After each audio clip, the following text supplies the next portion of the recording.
So we were heading back to the safe house. Heading back to the safe house. And if I remember correctly, you steered us into some sort of cattle or something. It was actually you who rolled the random encounter. In my retelling, Right. it clearly was not me. Who was at the helm at the time? Probably Right. Yaotl. Yaotl. It's Oh, probably- Yaotl. So you're teaching the 8-man to drive. Mhm. Which is clearly a bad idea. No, that's all right though. It gives us some pretext to level Yaotl up in that skill later. Yeah. So we ran not aground, but we ran into a herd of them. It was very dark. We decided to stop. We have some damage. We need to repair it, but it won't take too long because it's mostly just this front cow catcher type thing that needs to be hammered out, and then we'll be able to be on our way. I think we also ate one of the things that we ran into. Yaotl did. Pretty sure. I ate something during. Yeah, we ran into like cow-like Oh, creatures. yeah. Mm-hmm. Yeah, and so these creatures they're like bison. They're like native bison to the area, and they're called Thalwar. And yes, you killed 2 of them. You can't. We haven't gone to bed yet, but it's still dark and everything. But yes, Yaotl's eaten. We don't have enough light to make repairs by, but we don't think it's going to be too bad, if I remember correctly. Right. We were just the damage from the cow. You've kind of run into the ground a little bit, like hitting the bison kind of forced the nose of the skiff into an embankment, and you're just kind of like, we'll deal with this. Okay. Luckily, she's sturdy. She is sturdy, yeah, and you've patched it many a time. Still haven't named the skiff, have you? I have, but I don't know what it is. Right, gotcha. How about that? That sounds good. Technical note, we had some spotty audio in the last one, so we're doing this without an external mic, and I think that will clear it up, but we may also just suffer from not having an external mic, so we'll see what happens. Okay, so y'all, I imagine we're just gonna said you were gonna go to sleep and deal with everything in the morning. So anything you want to do about like setting watch? I mean, I would assume that we have something that we've worked out when we've been out and about. Let's say, though, that we're not paranoid enough to have a complete there's no point where someone is not awake. There's only 2 of us. So what I would say is I take the late shift and I'll turn in somewhere around like 1 or 2 in the morning. Okay. And then I'm not going to ask you to take that time over. I'm just going to say you're an early riser. When you rise, let me sleep a few more hours. Basically. Okay. Does that sound reasonable? So there is some period where we're not. However, as a survivor, I am prone to making little things that would let me know if someone's around is about, like little tripwire type things like that, little metal dangle bits on something. I'm not saying people couldn't avoid them, but I take some level of precaution. Always would. Do you want to take the time to do that tonight? Yeah. Okay. Okay. I would never sleep without it, not even in my safe house. What is he really sleep about? Some level of Blunderbuss? Did you say blunderbuss? definitely, but no, I'm talking about like some string with something that's dangly and metal on it that would give you a tingle and let you know chime that somebody's in the camp. Little things like that. Nothing crazy. Right. Cardboard box with a stick holding up, just in case Whatever. something wanders by. Okay. So that sounds pretty good. I was going to have you guys roll a d8, but because you took that precaution, let's do a d10 instead. So each of you roll a d10, and I'm going to do I got a 2. 6. 2 and 6. All right. Sounds good. So you guys go to sleep as described. Yaotl, you wake up. It is pretty early. How early does Yaotl wake up? he does a pretty deep hunk shoe starting early in the evening, so I would say early. He's probably up at 5 in the morning. Up 6 and in the at morning. 'em, Yeah, yeah. it's just as the sun starts to come up. Okay. All right, that sounds pretty good. We can call it 5 a.m. So I think you guys were pretty much done with everything at like 8 p.m., which is why I certainly don't have any problem with you taking a little more time to set whatever, some traps and things. Of course, you're going to have to dismantle all that stuff in the morning. But, okay, Yaotl, you get up around 5 a.m. You also regain 1d8 hit points Nice. for sleeping, your long rest. You're also just, a big, beefy boy. Yeah, humans would only get back a d6. But... Oh, I only got one. Oh, Shitty. the other thing is all your luck points and everything is going to be for both of you reset. Okay. So if you have used your luck, you get it back and so forth. And I bring that up because you could use your luck right there. Ooh, that's a good idea. But you'd have the one, right? Can't do worse than that. Can't be worse than that. Hey, I got an 8. That was worth it. Wow, all right.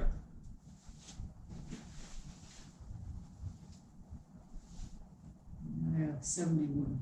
It's closer to 9. You are absolutely beefy. It's just amazing to me that you have that many hit points. Okay. I'm You are. Okay.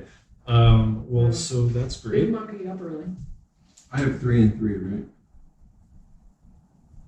You, Lux? Yes. Yeah, luck and fame. You do indeed. All right, so you guys, you confirm that you have indeed killed 2 bison. Yaotl, you're not an expert in all this kind of stuff, but you probably think that, it'll take an hour or something, and you and Remy working together, you can probably get this thing back going, assuming that, Sure. the engine's not cracked or anything like that, which you don't think it is. So, from anything you saw last night or whatever, right? So, Remy didn't see that working. Let's put it that way. But what do you want to do since you're up and awake? I'll do a little perimeter check, and then I'll assess the damage on the airship and start seeing if there's anything I can do without making a ton of noise. Okay. What kind of perimeter check are you trying to do? What do you have in mind? Just we had those ghouls, right, from yesterday. Yeah. And so I'm a little suspicious of random parts of the desert that I might be in. Fair enough. You did fight a pair of ghouls at the crash site that you had been at. You guys are, I have to flip to remind myself, you guys are now like a good, you're like a good 8 miles or so away from the crash site. I think I described it as like you were maybe a third of the way to Castle Gormen, your safe house, when you crashed into these bison. You had been anticipating that you'd get halfway there before nightfall, but then the incident occurred. But so at any rate, you are still maybe about 20 miles from the castle, which is not terribly far.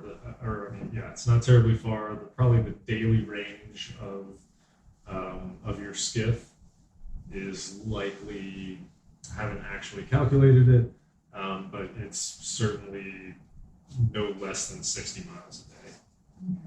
It's probably closer to 100, somewhere in there. Fastest like a junk in the galaxy. It is. Well, and so the thing with these Bragonium engines is that you can make choices about how you want to use that power. So you could go 60 miles in a day, or you could potentially go very fast for a short period of time, risk damaging the engine, that kind of thing. But that's basically what you're working with right now. Scotty, That's right. Crank it to 11. crank it to 11. So Yaotl, do you have She do not have the power. I know you have like survival or something. Do you have Yeah. tracking? I do. Are you asking me or no? You're asleep, Yeah. as far as we know. But I have situational awareness. which is nice. I have survival, but it's limited to forest. Okay. And I have repair, but it's pretty limited to carpentry. So Okay, give I me do have scavenging. scavenging. Yeah, I have a level 3 scavenging. I remember that. Yeah, you used it in the skill challenge to get a canvas tarp and kind of shield yourself from view with it. It was nice. Okay, so give me a perception roll, and this will be straight up perception. You will not be penalized because you do have a survival skill. However, you will not be benefited from it because it's for the wrong time. Okay. I have 1 in perception, so that would be a 14. Am I doing that wrong? I don't know. Perception 1. Perception 1, and then what did you roll? You rolled a d20. Oh no, we're rolling d10s. 10. Okay. I was like, wow, that's an amazing roll. How did that happen? Maybe you can replicate it. Probably. I had a 4, and my perception's a 1. So All right, you walk around the kind of scrubby landscape, and your little monkey nostrils flare, and you kind of take in the horizon. They're not under your pince nez glasses there, and your spectacles. You do not see anything.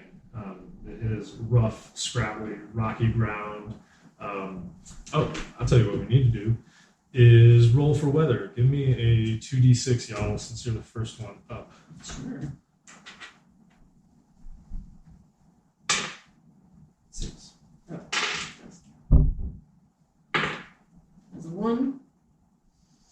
And a 5. Okay, 6. Very, very nice. Let me see if this is actually what I want to do. Yeah, so you are waking up to. You will recall that yesterday was like a light snowfall, I believe. That has turned into. It's not raining when you wake up, but you can tell the ground is very wet. And you can kind of see clouds on the horizon, and you can see that there are showers kind of moving across the landscape. Probably just like little short bursts here and there. Okay. And so it has gotten a little bit colder, a little bit damper, even though it's not snowing anymore now that it's really raining. It's just that kind of morning. But no, you do not really notice any kind of tracks or anything like that. Okay, good. So I went around, I probably put a little coffee on or something, whatever we have in the morning in Cambria. Yeah. Yeah, and I'm going to go over and have a look at that engine and see if there's anything that my limited skills to rebuild structures might be used to fix. You're also a mechanic, though, right? Are you?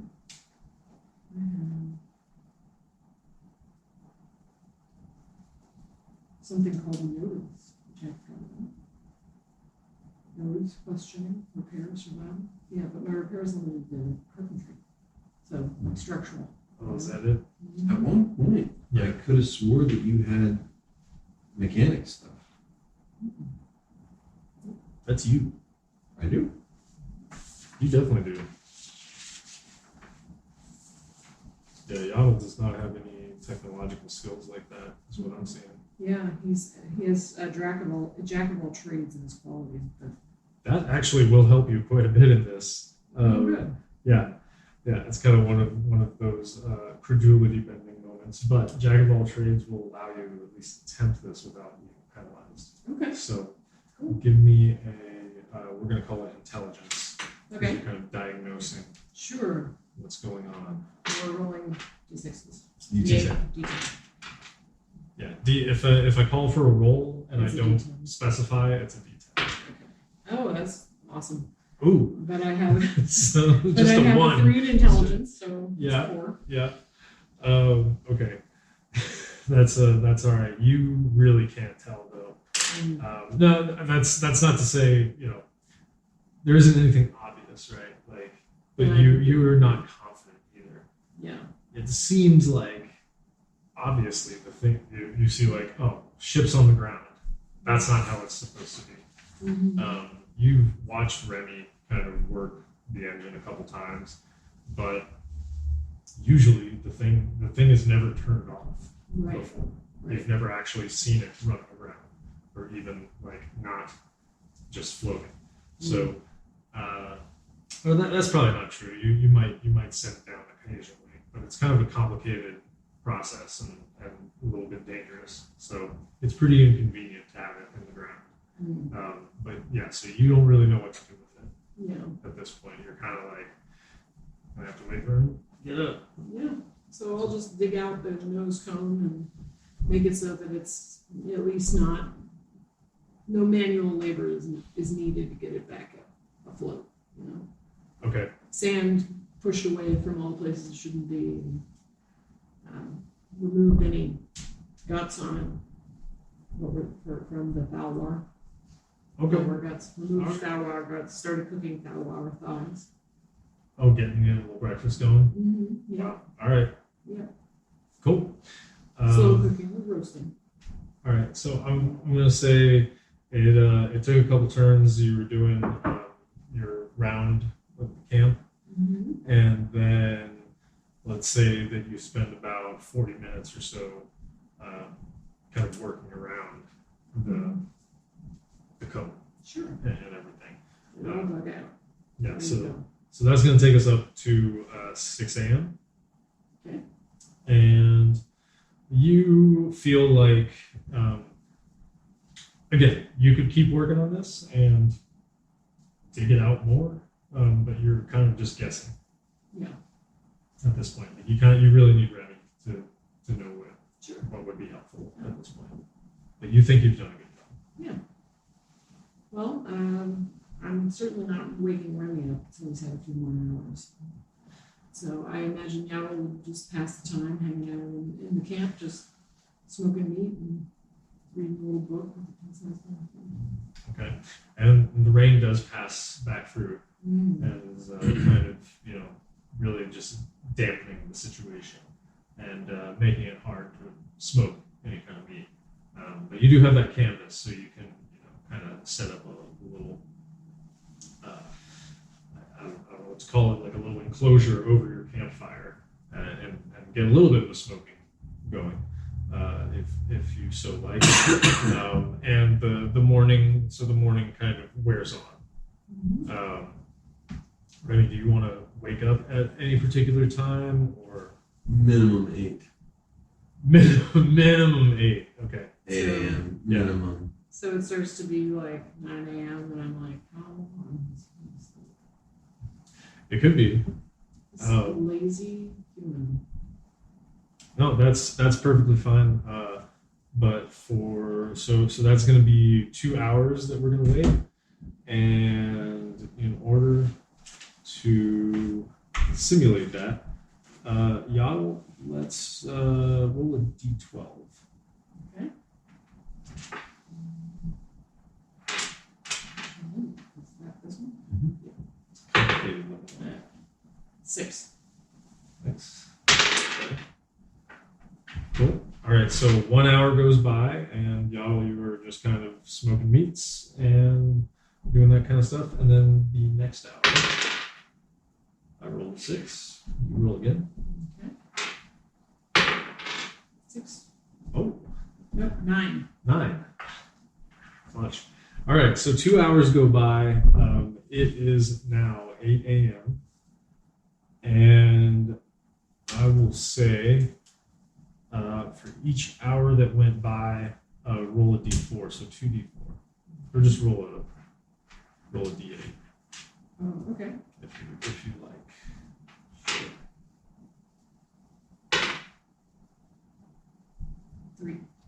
3. All right, so in the time that you've been awake and with some of the prep work that you did last night, you think you've passively been able to create 3 rations. Ooh, cool. That you can, kind of somewhat preserve and will travel with you. Nice. I'm trying to this right down what I have. Item. There we go. There you go. And I don't know if we talked about this last time, but because you are a huge hulking simian type thing, you have your caloric needs. And so you must consume 2 rations a day to stave off some of the effects of starvation. You could slow that down by just consuming 1 ration a day. Similarly, Remy, you can do half rations or whatever. But I don't know if you did not eat any of the falwar last night, did you? Me? Yeah. Oh yeah. Oh, you did? Okay. All right. I just wasn't cooking it. All right. Fair enough. So, But once it's cooked, yeah. cool. So we'll say that the previous day, both of you, had plenty enough to eat. Okay. So now you have these rations. So yeah, again, it's 8 a.m. now. Remy, do you stir to the drumming of a passing rain cloud against the hull of your skiff? Yep. I'll wake up, sort of meander and make my way over to wherever you are. Everything look good? There's nothing here. I don't know what to do with your engine. It has lots of pieces. We'll take a look. First thing I'll do is get rid of the alarms that's up. Okay. Spend a turn doing that. Mm-hmm. And everything is just as you left it the night before, as far as you can tell. Okay.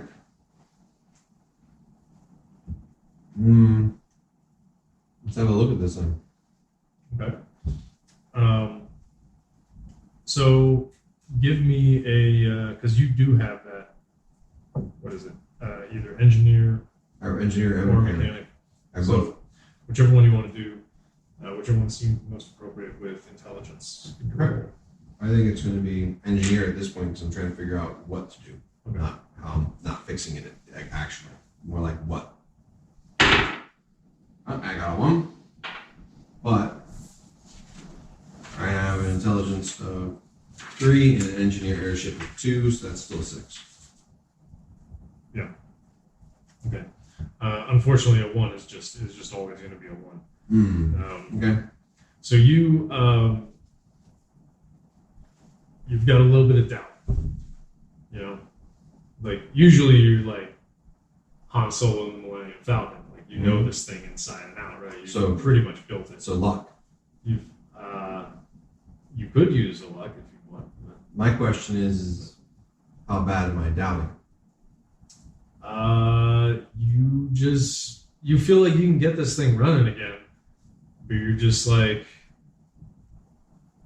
there's something in the back of your mind. You're just Luck. like, I don't know. Luck. Don't feel good about it. Luck. All right. 10.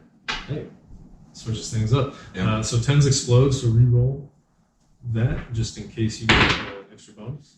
All right, another 7. So 7, so that's 17 plus my 2 plus the 3. Not 17. It's it's gonna be 12. It's a silly system, but it's 12. Trust me. Plus your Plus the 3 plus the 2, so total of 17. Okay. Awesome. So that is quite excellent. You basically, it's what you thought. You're just like, here we go again, and you kind of give it a kick, and or whatever kind of relationship you want to have with your ship. Yeah. But it's nothing out of the ordinary, and you're in the light of day. You're grumbling. Mm-hmm. You don't like the fact that it's raining out there, and you kind of got the canvas tarp or whatever over yourself as you're like making sure that all the connections are still secure, and you are pleased with the fact that Yaotl has dug out some of that because you knew that was going to be the hardest part. So like I go up to the front, looking everything over, and I say, like, "Come on over here." It's like, see this? This isn't the problem. This is just where we hit. Problem's back there. And I go around to the back, and I'm like, see this thing? It always comes loose. This is the problem. You gotta put the cap back on. You gotta do the wire again. Come around from the back, never the front. You hold that tarp over? Yaotl's got like one hand on his glasses, trying to see what you're doing. Yeah. One hand on the tarp. Nice. Nice. Now, Feeling extremely confused about the vocabulary. if you need it to work describe really mechanical fast, things. you can give it a swift kick from the top right on that spot. But usually you got to come down here to get it right. I don't think you want me kicking your ship. No, I'm telling you, kick it if we have to. Okay. Only that spot, though. I'll call it a rat bastard. I don't know why it's got to be named for it. But yeah, we got it. Okay. I don't know. This thing is it's just beyond me. Okay. I'm basically likening it to we had a bump in the front and it caused the distributor cap to fly off. Mm. That's what I'm likening it Mm. We checked our distributor side. to. No, Not bad. but it's good now. Okay, so it takes you about a half hour, but you feel like it's ready to go. Oh yeah, good as new, possibly better. Mm-hmm. So we're heading back to the hideout then? Hideout home? Yeah, I started up and it goes.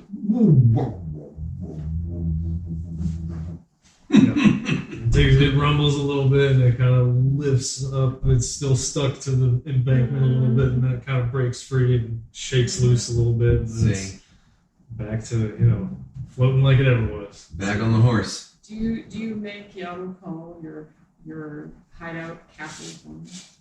No, Do you insist that it must be called? that's not my hideout. My hideout is under or around. Oh. Castle Gormen is the place where the Sedius people are. Oh. And my safe house is right where I can keep a good eye on. Nestled up in there. Keep your enemies close. Yeah. Okay. Like only several meters above me. Pretty much. So we're coming back though with some loot because we got You do have loot. we got something out of it. We got a bottle of booze. We got a We got 12 rations. We got some ag hardware. and yes, And we got a star chart of some kind a star chart, and we got that we can't figure out what it is. a Galvaluron energy cell. Or no, we know that that's being sent somewhere. Right. We know that there was a Galdoran energy cell, and that was surprising. Mm-hmm. Okay. That it was. All right. So we have a star chart that tells us. Have you read it? I can't read it. You're supposed to read it when we get back to I don't know. Oh. You already looked at it, but you couldn't figure it out. You thought it was going to take more time. Oh, okay. Well, if you're flying, I'll look at it now. Well, you have, I think you have navigational tools. Mm-hmm. So Yaotl took like a sextant, Mm-hmm. Mm-hmm. and you also That's true. took a engineer's journal, Mm-hmm. as well as the personal diary Mm-hmm. of Relio Velis. But I think the other thing is you have a navigational chart, and that. Yep. That's and the chart I'm talking Bragonium about. Yes. Engineer's Journal. But it is it's not a star Sextant. chart. It is it's kind of like a map of the region. Yeah, I was kind of, But I was embellishing that part, but yes, Right. I know that it meant a navigational chart of some kind. And since we're not a spacefaring civilization, not at this time. No. Yeah. Yep. So I have a regional map and chart, a Bragonium Engineer's Journal, a sextant, and then you said somebody's Oh, the personal diary. personal diary. Yeah. Did you have that, or did Yeah. Remy have that? she has a I didn't have it written down. Whose personal diary is it? Relio Velis. I also have a partial med kit and a grappling gun, but those are the only things I took. Right. When I know. You have the bottle of alcohol too, don't you? No, I said it already. Oh, no. Excuse me. I said it already. Okay. Well, so the navigational chart, anyway, is a map of the region. And what I said was, you already are familiar enough with the region that it's not anything you don't know. But it's Didn't it have points of interest on it though? it is a cue for you to begin some sort of map Mm. for your own Mm. knowledge of Got it. you are currently 8 miles away from the crash site. Yep. Blah, blah. I know that actually the crash is east 15 miles and the Raiders went north. That's right. The crash is 15 miles east of Abaddon. Mm-hmm. I also know that my safe house is northeast. in the foundation, Castle Gormen. It really is. So is that where you would like to head at this time? That's where we're going. Going. And I think because the Raiders went north, you had decided that you were going to hook around to the east a little bit and then continue on and kind of come back west to Castle Gormen. That's still the plan. Mm-hmm. Okay. So yeah, as I said before, what did I say? That you were like 20-ish miles away? Mm-hmm. So you've got a couple hours of travel ahead of you, and do you want to you're just going straight there? Yeah. Mm-hmm. Okay. So as you are passing through, roll me some d12s, both of you. I got a 9. 11 on my first one. 9 and 11. Okay. And 12 on my next one. I also got another 9. okay. Sorry, I got confused because I was just expecting you guys to roll 1 Oh. each. It's fine though. We're going. It's happening as a function of time, but also as a function of how much distance you're covering on the landscape. So you haven't gone all that far when you do see on the horizon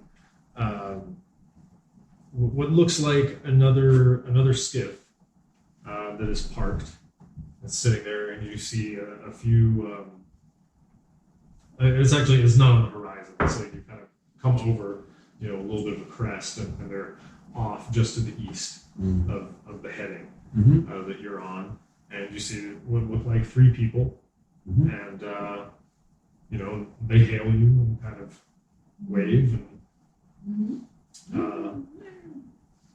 what do you do? I try whatever method I have for having a better look at the situation. What method do you have? That's a good question. I think previously I had used something to be able to see a distance. I don't remember what though. Do you have a bag of tricks? I think it's quality, maybe. No.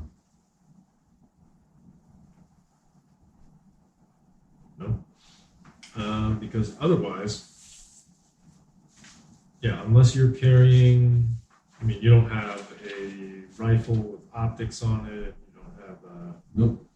spyglass, might be nice things to pick up at some point, but it looks like you do have a massive shillelagh that you could look down the length of. I don't know if it would help. No. Yeah. All right. I don't have anything. So what I will do then, I will start to make my way in that direction, but not in a direct heading kind of way. More like I'm planning on passing by, but I'm getting close enough that I can get a good view. Okay. If I see something I like, I will turn toward them. If I don't see something I like, I want to be able to bug out. Okay. Standard paranoid kind of shit. Sure.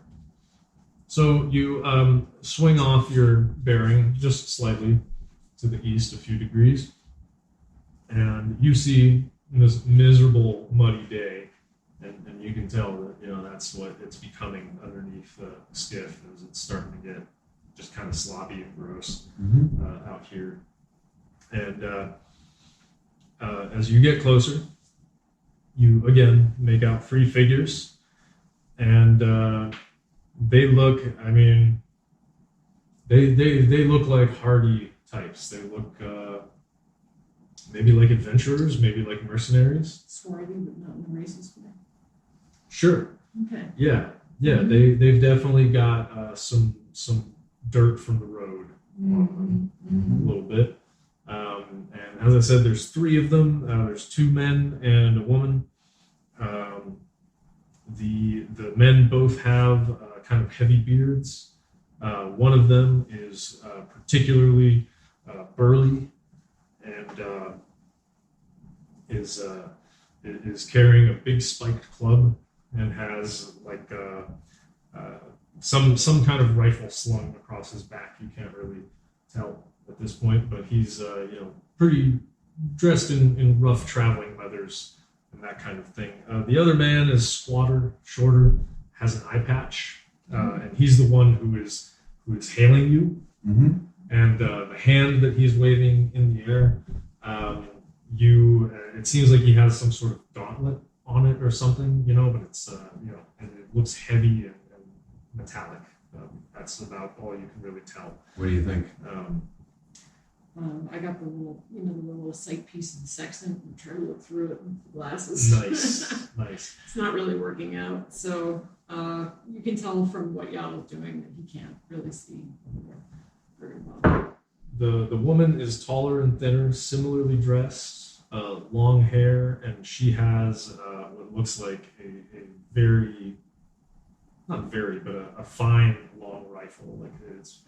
Like her, it is very slender and quite elongated, and it is slung across her back. Okay. They look like they're nice people. You can stop, right? I will pull close enough that we could make some sort of auditory contact, but I'm cautious. I'm taking an angle that if I need to duck down away from rifle fire, I can do that. I'm clearly not open at this point. I'm just willing to speak. Sounds good. That's gonna be pretty obvious to them. Yeah, the kind of cautious approach, the Mm-hmm. little Okay. Some friends are good. Same. No. What? None of the wastelands.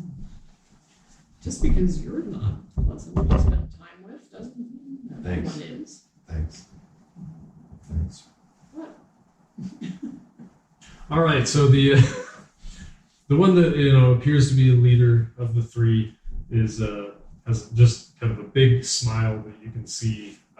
You can tell he's missing a few teeth, but there's still some flashing teeth from behind his beard. Wide grin, and again, he's waving you in, and you can see actually as you get closer now that it appears to be some sort of prosthetic hand that he has, and he says, "Ho, trader!" And who are you both kind of standing out on the deck, or? I'm not going to say what you're doing. I'm piloting, but probably only from here up on me is even visible because if anything, I'm Sure. leaned over to give You got the myself tiller more in front cover. of you. Yeah. Yeah. Mm-hmm. Right on. And Yaotl's not. He's not a shocking sight, but he's surprising to be around here. So when he thinks he's going to be seen, he's usually wearing some cloak that covers him a little better. He looks like a huge dude in the cloak, just a little bit more. Okay, with a fuzzy white face. Well, I mean, you pull the top down a little Brute bit. squad and the Holocaust code. Do you? This could just be fuzzy cuffs, Yeah. Okay, so I'm looking at your inventory. You don't have a cloak, so I'm going to say I do. you're using. Right in cloak. I think we retconned the cloak, but you do have the canvas. You still have the canvas that you took from the. Oh, so I don't have a cloak. I think we got rid of. Let me see what else we got. You don't have leather armor. You have the bone armor. I have a bone chest piece. Nor do you have two capes. Sorry, we took away all of your luxurious items. Is basically what happened. You do have the 2 sacks. You do have the spare clothing. You do not have the torches. I think Remy's the only one who has any torches. That's right, I got torches. And I'm tired. Well, yeah. And matter of fact, you don't have any rope either. Sorry. Oh. Remy does have rope back at the stash. That's one of his things. I have 2 sacks of tender docks, some rations, water skin, 3 silver pieces, my Aztec sandals, or boots from where That's right. my belt, bedroll, and backpack. I feel bad. We took away your backpack, but we'll let you have it. Yeah, Oh. we gotta have, Something. How'd you even get here? Yeah, Yeah. it might be a Did you sling. even get here? As soon as I got here, I lost my luggage. Somebody stole it. And a pair of Instan's crystal Right. glasses. And the backpack is The ones that don't encumbrance work and don't fit. 3. We'll deal with encumbrance at a later date. It's not that complicated, but neither of you is carrying. Even with that loot you just got, I don't think either of you is carrying enough that it really matters. Supposed to be some skin. Well, the heaviest thing you have is the shillelagh, I'm pretty sure, and you're so beefy that you have a huge encumbrance. So Yeah, anyway. you can carry them. Okay, so you have your cloak. Okay, so I don't have a cloak, but I'm now putting just the cover, the tarp, Dark. just sort of over me a little bit, just so that I don't stand out as really brightly visible on the deck. Okay.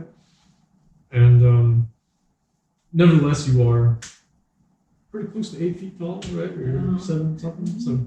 Yep. Okay. He So thinks he's hiding. Still- He thinks he can't be seen. nice. All right. So still visible, and the taller guy next to the short guy, you can see that he's kind of like looking and suspicious, and he steps closer to the small guy, and he's kind of like whispering something in his ear, and you can almost he's definitely squinting and looking over at Yaotl like what. Mm-hmm. So it's obvious that they can see me from where I am. It's obvious that there's 2 people on the deck, and one of them is Really large and weird. very being shady. Yes. Okay. Well, And once he is feels very like- large and weird. Once he feels that he can really be seen, he'll go like this. Kind of like. All right, cool. And so as you do that, the taller guy, like when he sees you and he really kind of your hand comes up and waves, his eyes get wide for a second, and it's incredibly fast. Like just you're like, holy crap, because he has this big club that he's been carrying, right? And it just he just dropped the one hand that's holding onto it just drops, and then instantly this blunderbuss that was slung across his back has flung forward, and he's got it trained on you. Like he's just oh shit, and brings this thing up. And just as fast, the smaller guy next to him has got his hand out and has lowered the blunderbuss. And is telling the guy, like, no, chill out. Yeah, this is not enough. I mean, you can't hear what they're saying. But he doesn't seem angry at him or anything. He's just kind of like, no, hold on. And he turns back and he's still waving you on. And he's like, "Ho, trader! Yeah, let's not have any more of that, travelers. Come you from Abaddon? Or thereabouts. We're hunting mutants. Well, good for you and good luck. Have you seen any about? We've tracked a few to this quarry." I'm not a mutant. "No, I know your kind, although I have not seen you in these lands." I get seasick, so I really know. I apologize for that. Yarrick here has never seen a Cambrian. Yeah, that was apparent from your blunderbuss. The guy's kind of looks a little ashamed, but is also too proud to, really acknowledge much. The people we saw that went north, they were raiders, not mutants, yes? They were raiders, yeah. Yeah. They looked the kind that probably had some mutants on their crew because they're Yes, just understood. crazy like that. But yeah, not specifically. Yeah. Mhm. Okay. Haven't seen any around these parts for quite some time. Why are you hunting mutants? Is there like a bounty on mutants? Is there a get their hair?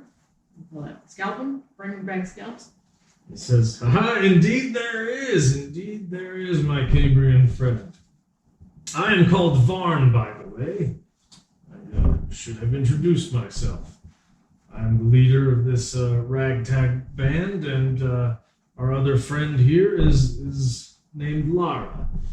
And yes, we are in the employ of House Setius, set out from the labor camp this morning, and yes, they are paying us handsomely to eliminate the mutants from this landscape. I think historically they were not so clustered here, but what I am told, I am a newcomer to these lands myself, just in from Cyros, but what I am told is that they have become a bit of a problem as of late, and that suits us just fine. We're in need of work, of course.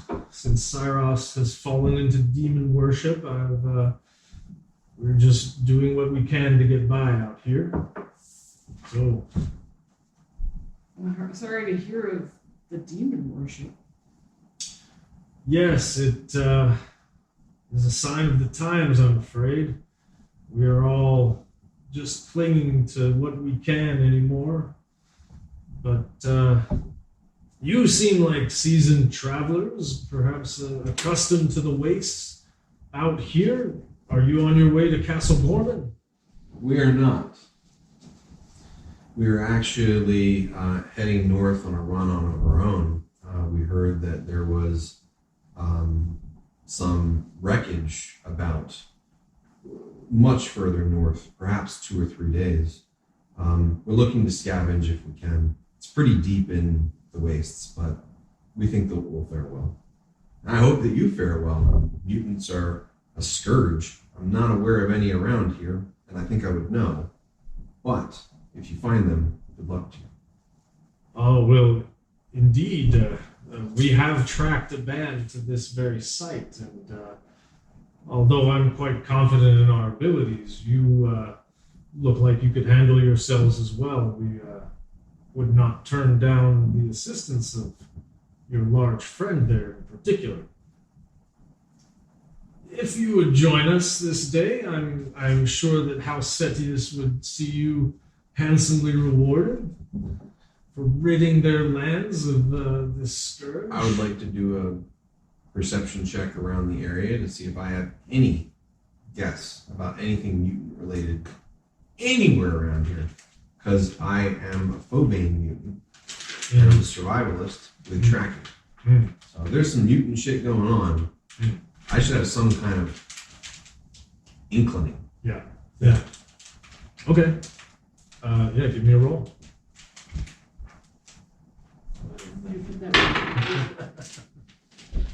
I have a 6, but I have phobane mutants, so I don't know what that does for me.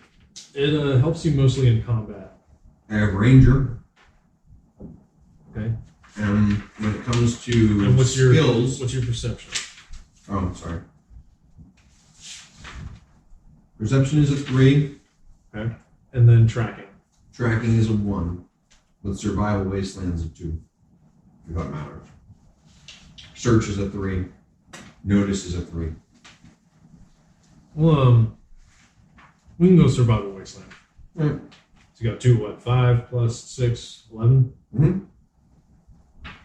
So, yeah, you kind of, sort of what Varn was saying, or what he had heard, that mutants are not as big of a deal around here. They're much more kind of frequent around the larger population center of Abaddon. And you've heard that there's quite a larger population to the west, where there's another crashed airship, or flying city really, called Alaris. And you think that the Bragonium core or some of the Bragonium cores of that flying city may have ruptured. And so people who live around there are more susceptible to this kind of corruption. But you also know that since House Setius was overthrown in Abaddon and they have withdrawn to Castle Gormen and sort of consolidated their power there, many people came with them, right? Like all the families that were historically kind of tied to them through different ties. And so the population around Castle Gormen has also swelled. And when that happens, anytime you have more people, there's a higher percentage that is going to end up having a corruption. Sure.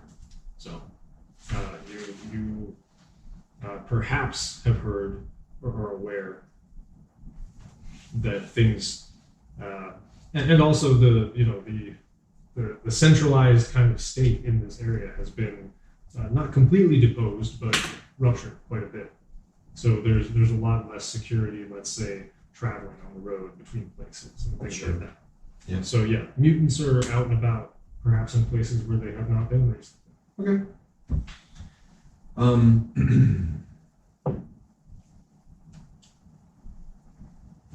Well, I don't think that I see any signs myself, but I don't doubt you that you have found signs of mutants. But unfortunately, if we're going to make time, and we are on a bit of a schedule, we're going to have to be on our way. I do wish you luck, though. Be careful. He looks quite disappointed. You don't make friends. Yeah. You don't think they know you're here already? They totally know you're here. My safe house is literally below their castle. No, they don't know I'm here. Number one. Number two, they have a kill on sight order for me. Number three, how are we going to get paid by someone who's trying to kill me? Yeah, none of that's going to work out. Order. That sounds. None of that's going to work out. Hmm. So basically, we could make friends with these people, but then as soon as it comes time to get paid, we'd have to like ding dong ditch and just leave, I guess. I don't know. That's not going to work out for us. No, this was crucial information. Yep. Thank you. Nice to see you, fine sir.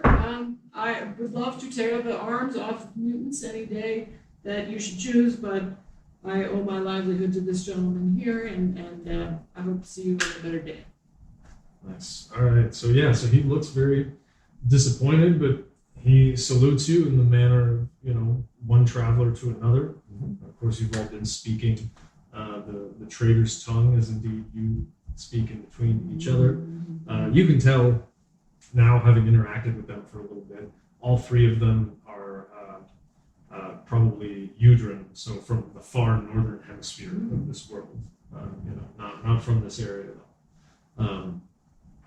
So anyway, he salutes you and bids you goodbye and says that should you, again, his name is Varn, and he and his mutant hunters are at your service. They're headquartered at he keeps calling it the labor camp.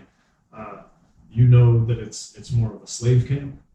That again, House Sedius, having been expelled from Abaddon recently, has and slavery having been abolished in Abaddon, House Sedius has set up a little bit of a separate Black market thing over on the side? It's not a market. It's actually a mine that they've been running for some time, but it's been rapidly depleted in the recent years. So again, they're a shadow of their former power, but they do maintain some of these different labor camps dotting the landscape. Right. And so he says, there is one, and it is what the heck is it? It's just a little bit to the north of here. Actually, it's really just between where you are right now and Castle Gormen. So you can take a wide berth and go around it, should you wish to do that, of course. But if that is it, if that's all you wish to interact with them, Yeah. Since they gave names, we would give names, but we would not give our names. Like I would give my name. I would not give my name. I mean, how are you going to hide this, right? So Yaotl. you can say, you would probably just say Yaotl, and I would say, and I am Wasteland Bob. Wasteland Bob. That's not your name. It is today. Best of luck, Wasteland Bob. It is not for me to venture into the wastes myself. We'll be happy clearing out this quarter of those mutant scum. Come on, you two. And they kind of start heading off towards the quarry. what you see is just a little ways behind them. Okay, good. Whew. Yeah, we don't want to get involved with them. Not them particularly. Sounds like Their employer. Sounds like we have some problems with the You know about my I do not. You do too. If you don't tell me things, I don't know them. I've told you twice. Bullshit. It's a steel trap.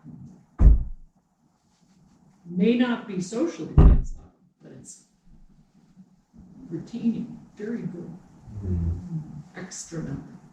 Cambrians have. Well, you know those people that we hide under when we're in my hideout? Those would be the people that they do.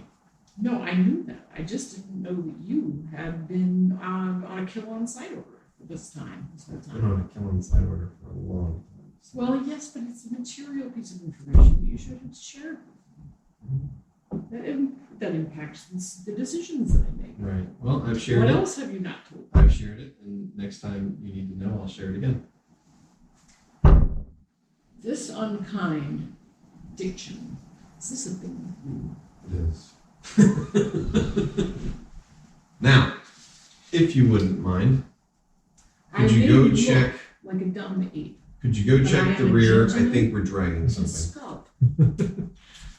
Do you know how intelligent I am speaking Cambrian? Yes, and interacting with Cambrian society. No, you told me many times. Oh my God, it is difficult. I see why you have no other friends. Have you checked the back for the dragging thing yet? I will be happy to check behind the ship. Thank you. However, you should make an effort to be kinder to me. I'll do that. Your only friend in the whole world. Strong word. I assume you don't have any friends in Cambria. No. There you go. Your only Cambria friend in the whole world. There you go. All right, I'll go check the back. I'm sure there won't be anything there. For dragons, you said? No, dragging. Oh, dragon. Behind. Yes. Right. Yeah, there was nothing.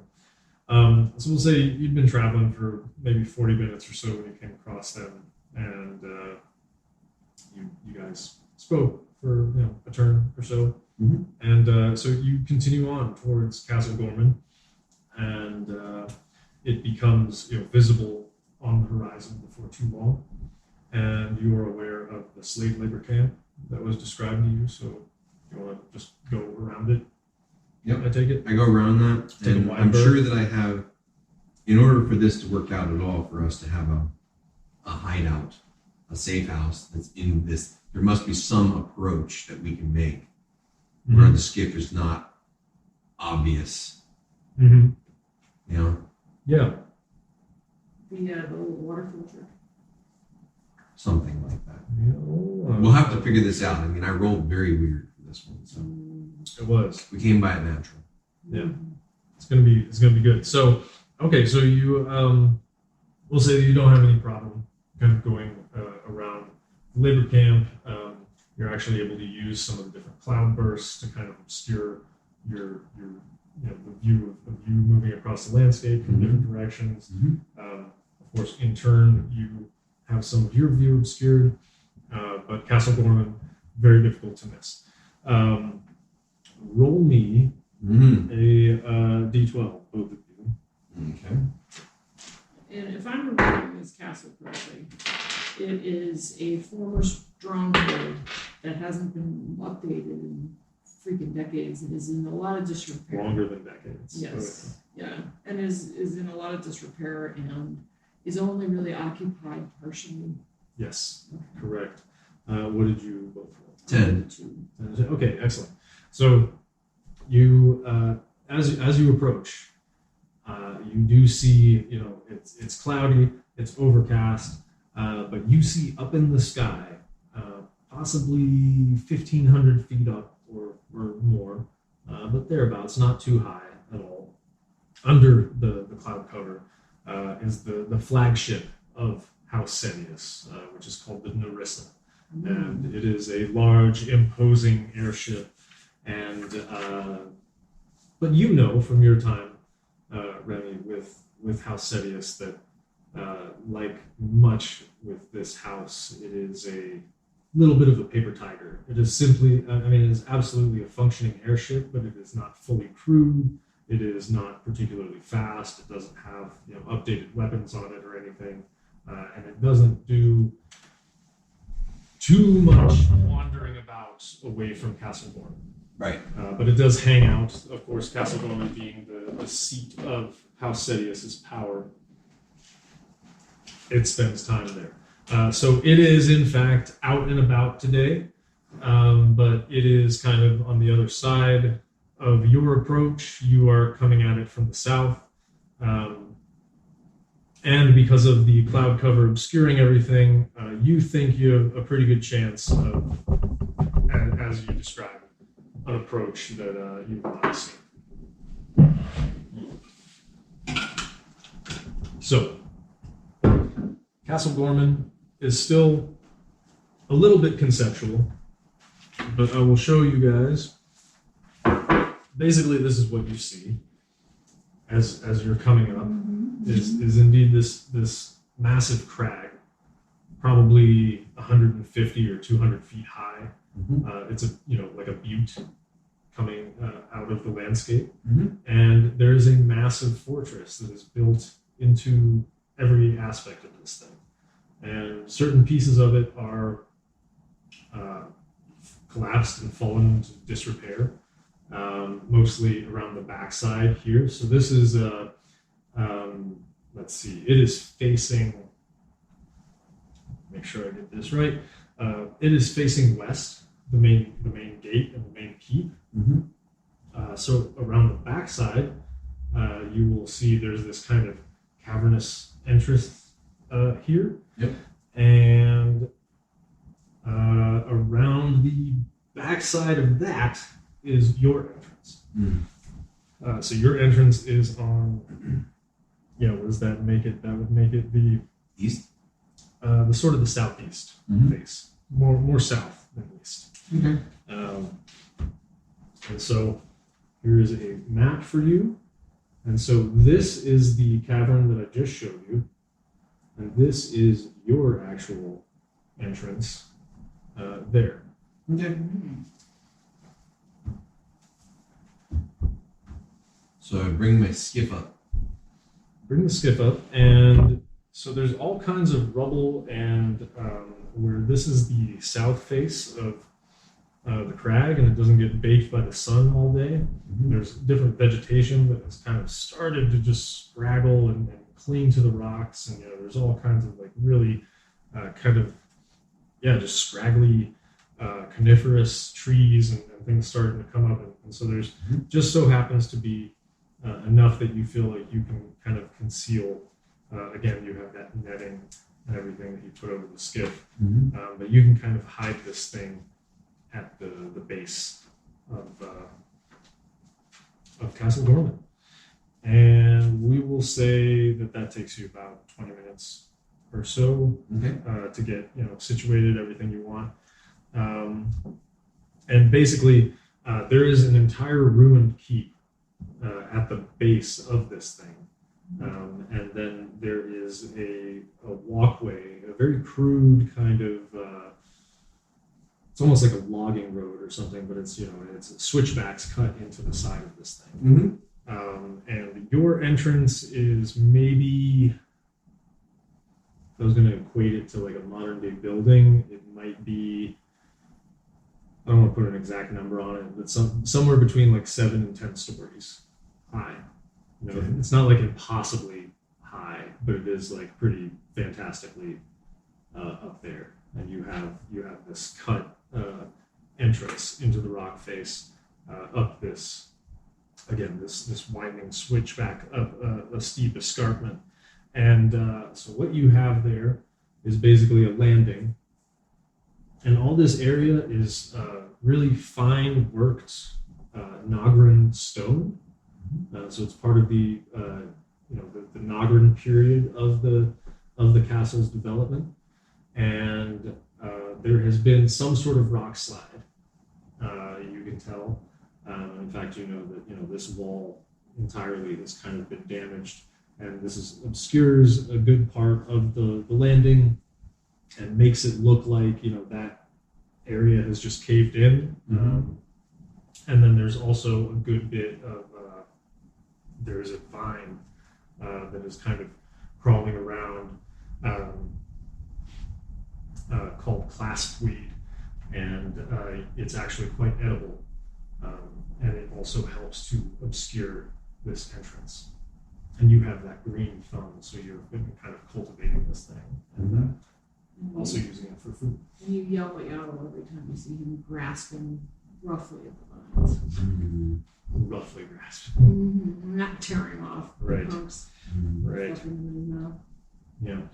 So you have this rock slide here, and then you also just on the face here, the most notable element is that there is a statue. It's a little bit more than a bust, but not by much. And it's like a person holding a big shield, and the person's face has been like horribly defaced, like just definitely not just the weathering of time. Like somebody absolutely went after this and broke it at some point. And a little bit of the shield as well, but you can tell that the shield bears what do you call that? The sigil of House Sedius, which I think is like it's a snake wrapping itself around a crown. Got it. So there you have it. That is the entrance to your hideaway at Castle Gormen. And there is, I can give you the descriptions of these rooms real quick. This is all stuff that you know. But this is an old privy, basically. You do have a view to the exterior that is kind of from here, that is sort of concealed from the exterior. But when you're in there, sunlight is coming through, and you can even see that some of the vine has started growing into this area. But that is collapsed wall through there. This is just sort of a foyer, right? And this is was a storage room. I'm sure you're using it similarly, but there are shelves lining the walls. They've been covered with dust, and there's all moldy scraps of things everywhere, but anything useful is long gone. There are heavy, where these doors are indicated, they are heavy oak doors. They're very sturdy. They're almost a sort of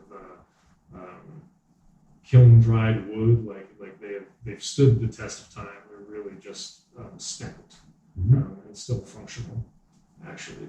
The large room there appears to have been a dormitory of some sort, because you can see like the sparse remnants of furniture and personal effects and stuff, but again, just kind of junk scattered around. You can have cleaned all this stuff out, but this is how you found it. That room has really high ceilings and barred windows that do let in some sunlight from the outside. The cliff face kind of continues out there. And that's about it. That is as far as you have explored. So you can tell me whatever you want as far as, if you set traps here or whatever, but this is a big, heavy oak door. And we're just going to assume, unless you tell me otherwise, that you've spiked it shut or whatever, and just kind of keep this little corner as your highway. But for a fact that Castle Gormen is enormous. And as much as you can tell, that this section of it is completely abandoned by House Sedius, other than, if the airship goes by or something like that. And you also know that this other entrance, you are pretty sure, just based on your observation, is on the same level here, and likely connects because it's not that far away. But you have seen you have observed some dark wings kind of flittering back and forth when you have noticed that entrance from a distance. How long has Chris been here? Or has Remy been here? I don't know. When was your falling out with House Sedius? Almost a year ago. So you probably knew about this place, from the time that you've been with them, and you just had access to the castle, especially as a child, you probably explored a good bit and just knew about this and thought it was brilliant at some point. But so who knows? Up to a year, not more than a year. Correct. Right? Up to, but I think that the fall of House Sedius official was like 6 months prior, correct? Well, they've been a massive decline. I know, for centuries. but the actual fall where they abandoned, where they Abaddon lost Abaddon was about 6 months ago. Correct. Right. I left them preceding that.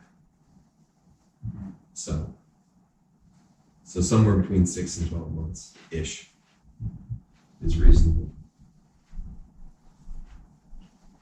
So what have you done to your layering of time over the last year-ish?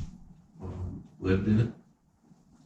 Did you clean out all the dormitory stuff? And I didn't clean out anything I didn't need to, but as I've accumulated more things, like now we own this ag hardware, it's got to get up here somehow. Go someplace.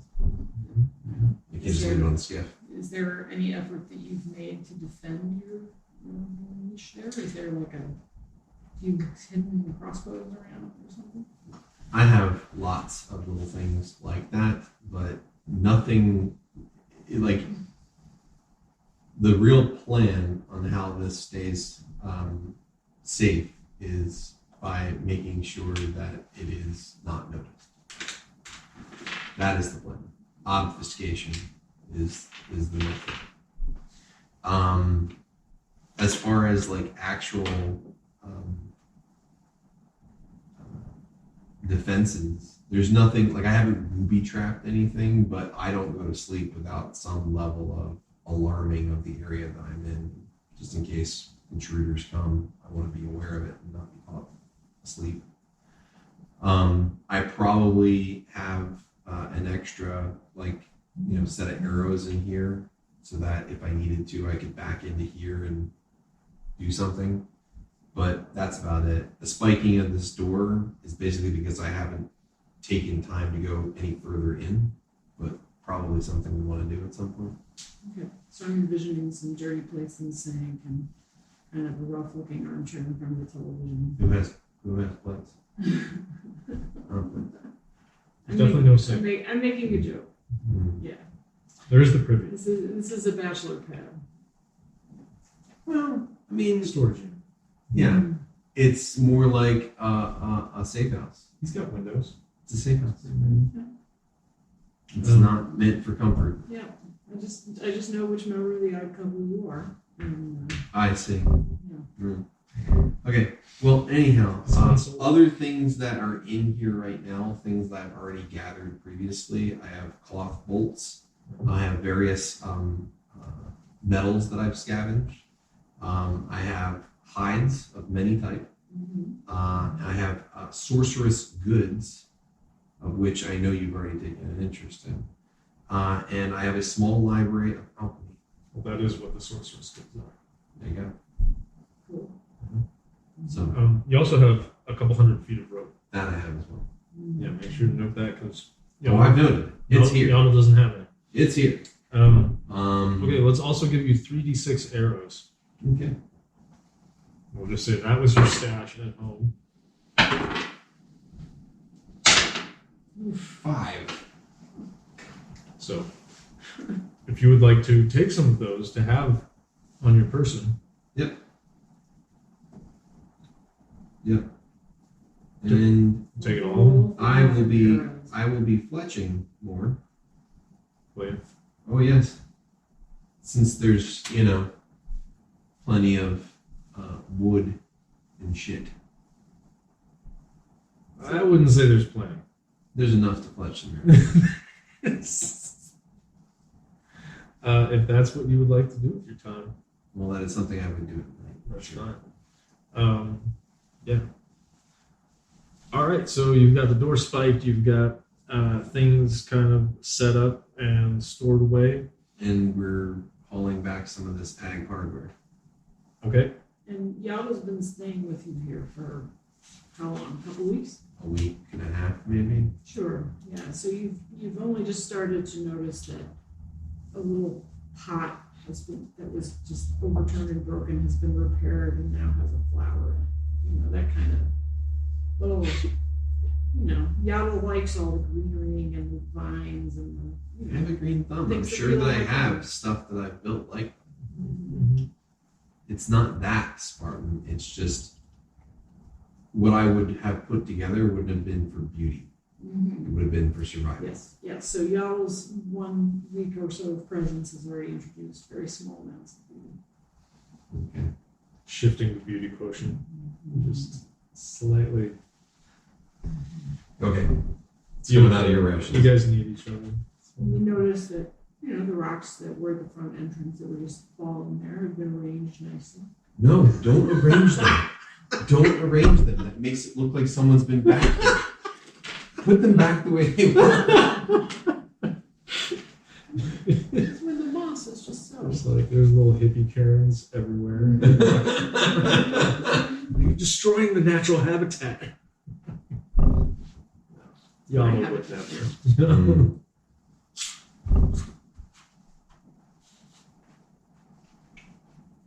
So that's excellent. You have all your stuff loaded. We'll say that's just fine.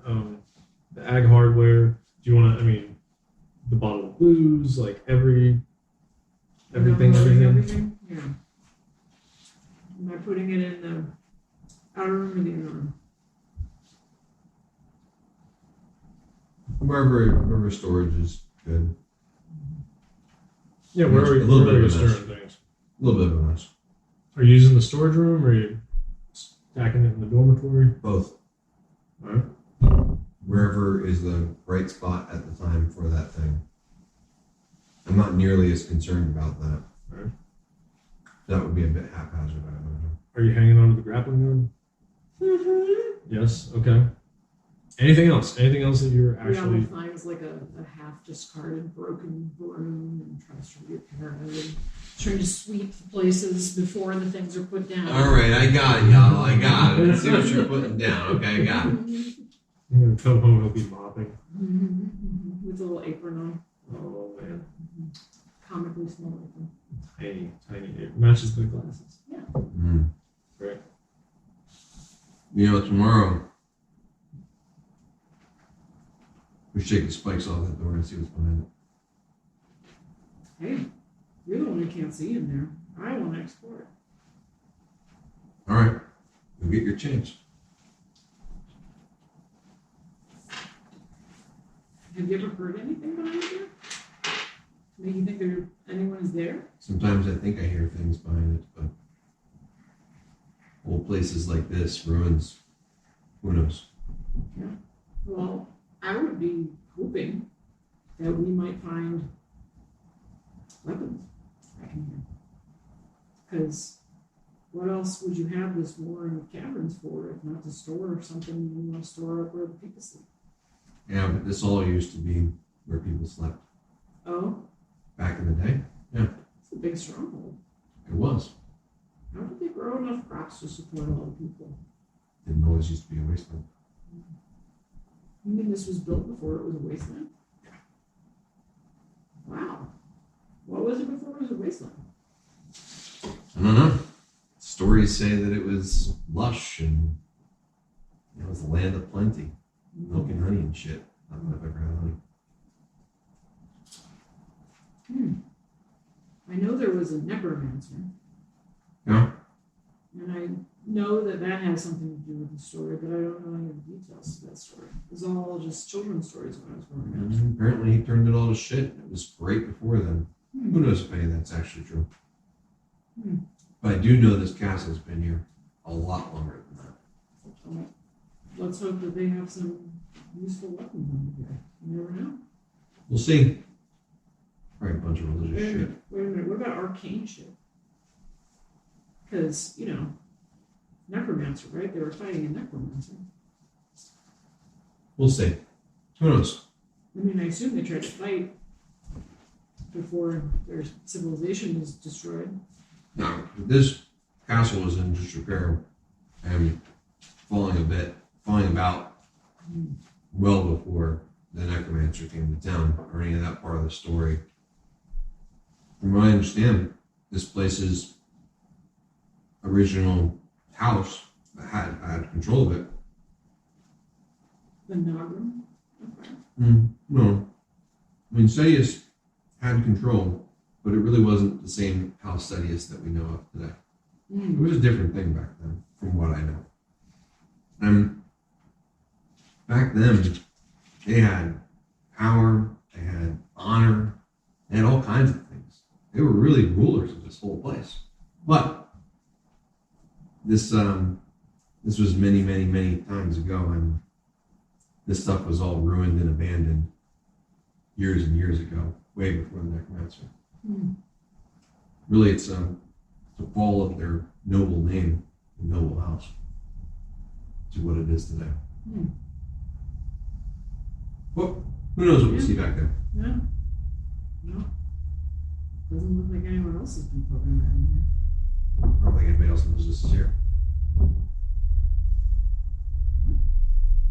Indeed, you see no signs that anyone else has been here since you were last in the castle. All right. Well, I'm going to set up my alarms. I'm going to grab some ration, of which I have plenty.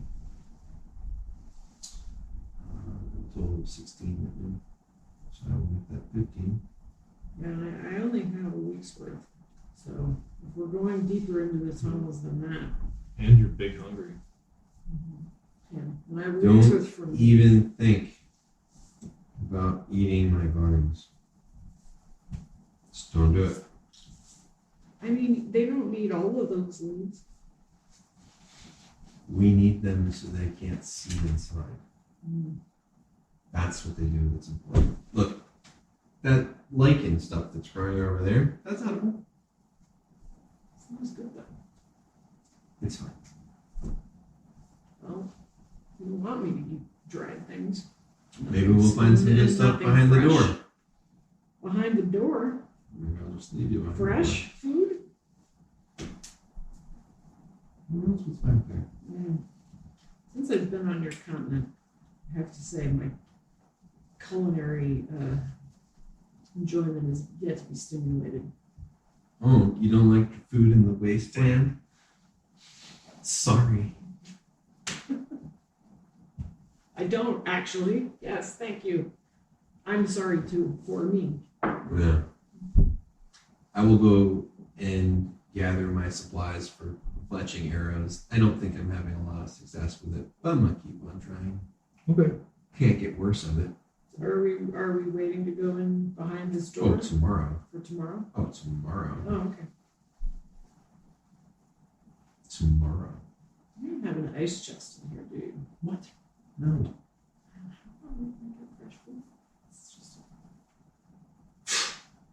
It's a lot of huffing and puffing about not being allowed to eat the lines. Makes sense. And forced to eat rations on them. Put those rocks back the way they were first. They were better this way. Put them back. I have yet to smack my shin into them in this position. No one will notice them.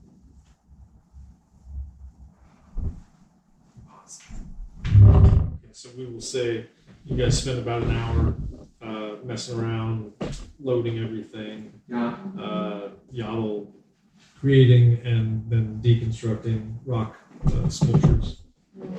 It's just neater, that's all. Yeah.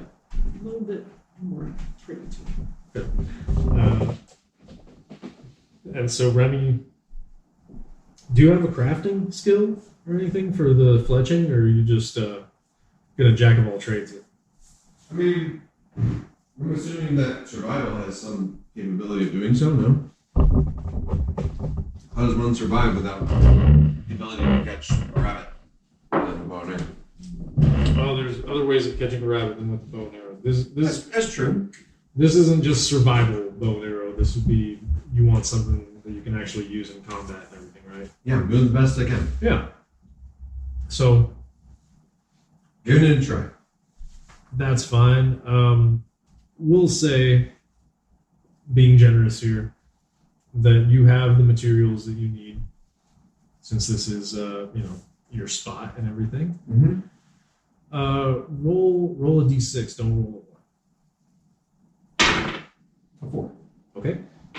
So yeah, you have plenty of materials. You don't run out of anything. And so give me a crafting roll, which is going to be, let's call it intelligence. Okay. And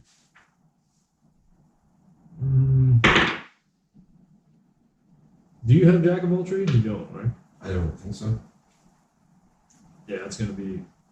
Well, what'd you roll? I got a 6, but I have an intelligence of 3. Mm-hmm. Yeah, you kind of mess around for a little bit. Let's say you take about a half hour, and but you are unable to, like in your mind, it looks so good. Like you're like, I can make this. But it just doesn't seem Yeah, it's either the material keeps snapping on you, or it just seems like it's not strong enough, but you've kind of spent a half hour on this, so you're like, this is not going anywhere. All right. I don't think this is going to work today. Okay. And you really have, although you've got the survival skills, you know how to find some different plants and things like that. A Fletcher, you are not. I see. When I get back to town, I'm going to have to load up. Might have to. Your arrows were fletched. No, Did you failed break- again. Did you break it? It didn't work out. Okay. That's what I have to say about it. It didn't make anything worse than it already was. True. Yaotl, do you want to have been doing anything while he was spending a half hour accomplishing nothing? Yaotl will kind of start to make himself a little more at home in the space. Okay. Kind of create Again? a bed niche for himself, and maybe put some. I have several hides. You plant. can just bunch them together and lick them into some sort of a nest. That's what you're trying to do. Yeah. A He's little cocoon. busted out all the cobwebs and made things much neater and cleaner than they were. Nice. He's not kicking me out, so I'm making myself more at home. Beautiful. I like it. The odd couple, indeed. Mhm. Yes, not Jack. Yes, we all know who you are.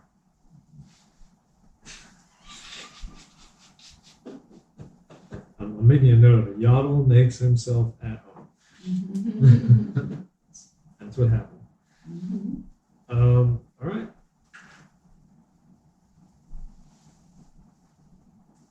Well, I'm not trying to accomplish anything else. I am resting and relaxing after our adventures and preparing mentally for Or the fact that I might see spiders tomorrow. By the way, there are no cobwebs. oh, we can't deal with the cobwebs, I can't get spiders. but there's dust. Well, dust, yes. Maybe. Cobwebs are burned immediately. I see. Okay. At a distance. He's very fastidious. That's what he's trying to say. You're afraid of spiders? I am. I didn't know this about you. I don't like it. Is it an irrational fear of spiders? As in, It's completely rational. this continent doesn't have like enormous spiders, right? They're not small. How big is this? It's not small to you. I don't know. They're probably been irradiated. They're larger than they should be. I mean, the jungle has spiders, half a meter long. So are we talking Alright. about jungle Well, spiders? I'm never or- going there. Okay.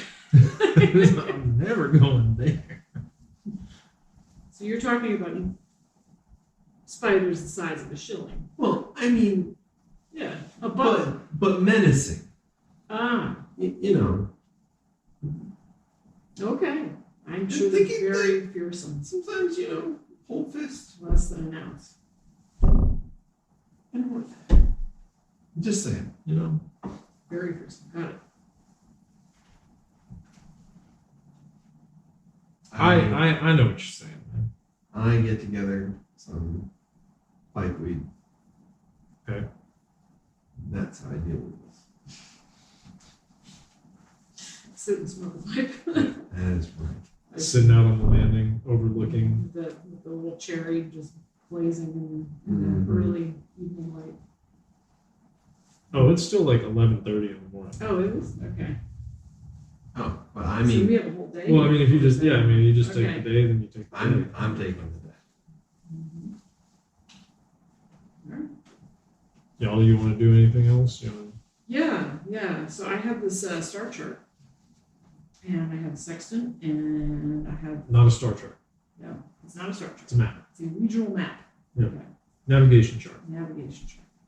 So I have a navigational chart and a sextant, and I'll use it to try to get myself oriented and figure out what the markings on this map mean. Interesting. All right. Let's get a roll there. That'll be intelligence, and you have navigation. Mm-hmm. All right. Intelligence and navigation. Mhm. So intelligence is a 6. No, just add them both to that roll. So you have a 3 plus intelligence. Which is a 3, which is 6. And my second roll is an 8. What's your navigation? It's not a second roll. You roll one die, you add both the intelligence and the navigation to that. Oh, I didn't. So the understand. 3 plus those things. Oh, I'm sorry. Mhm. Okay. Navigation. Navigation, I have a 2. 2. Mm-hmm. Okay. So total of 8. Total day. You are not able to make heads or tails of it as far as the notation and what kind of system and projection they're using. It doesn't look like it's a horribly professionally kind of produced thing. It is functional. You did get it off of an airship, but looked like they were transporting some potentially illicit goods for someone, and so it is not exactly hand drawn, but it has a lot of hand notations on it, and kind of little customizations and chicken scratch and shorthand and this kind of thing, and I have to keep looking at this later. maybe. And well, Remy indicated that he knows. Okay, I know what these landmarks are, whatever, this and that, and so you don't, right? But you become more familiar with the area by being able to look. You can say, okay, I see Castle Gormen here in the middle. Yes. Thank you. All that. That does help quite a bit. Right. Right. So then I'll spend, if I feel like I get frustrated with the map, I'll spend a little time looking at this diary, personal diary, that for whatever reason I have. I know that I'm fluent in Cambrian, of course, and also our common language. Common fiction. Is this written in one of those languages? It is not. I think, that's a bit of a retcon from last one. I think because I think what happened last session is you were reading the diary while Remy was doing something else. Yes. And technically, you should not have been able to do that because it is written. It's written in actually, oddly enough, Udrin, not Nagrin. But either way, you do not speak that language. Oh, but the men that we met in the waste today did. They did. No? Yeah, actually, as you're right. They would be there from the far north. So that's occurred to me, and I've stomped around a little bit, complaining about how that's a lost opportunity. I also have the opportunity to scan Chris's former dormitory room for books. Any leftover things that could be read. You do. You do not find anything. There's really anything that is there is clearly decades and decades old. I need to get some books in this bitch. There's nothing to do here. Yep. So we'll say But about a half hour has gone by. You spent a couple turns working on the chart. You spent another turn searching the dormitory, looking for books. It's about noon now. Yeah. I'm outside. And he's outside just smoking. Both of you roll a d12. I got a 7. All right, double 7's nice.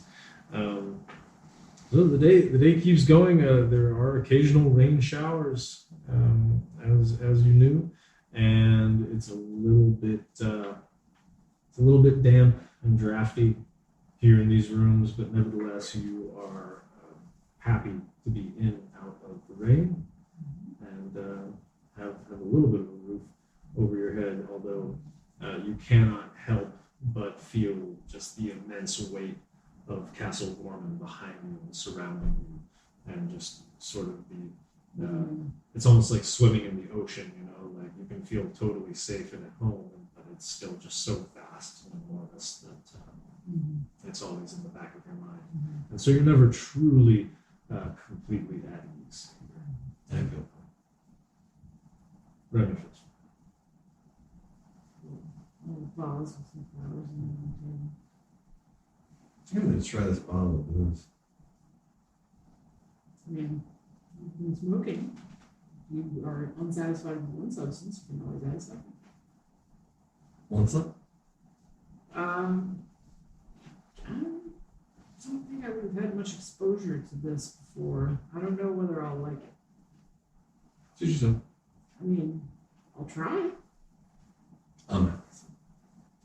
So you're going to get drunk and sit by the fire and stare at the I'm flames. having a little glass, a little. So what is this? I don't even know what it is. I know it's booze. I'm gonna have some. Okay.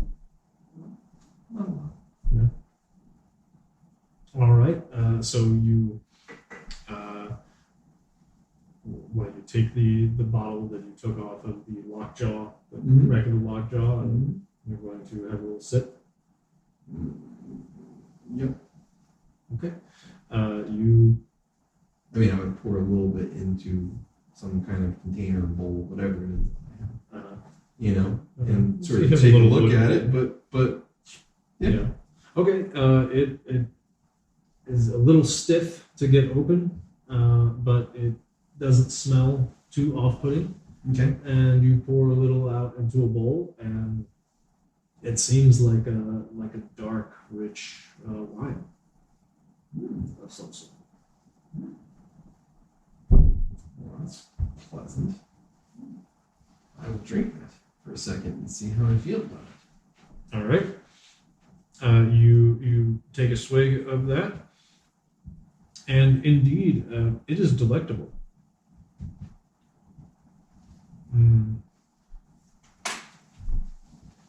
Messing out. Not too sharp of a taste, but very full-bodied and complex.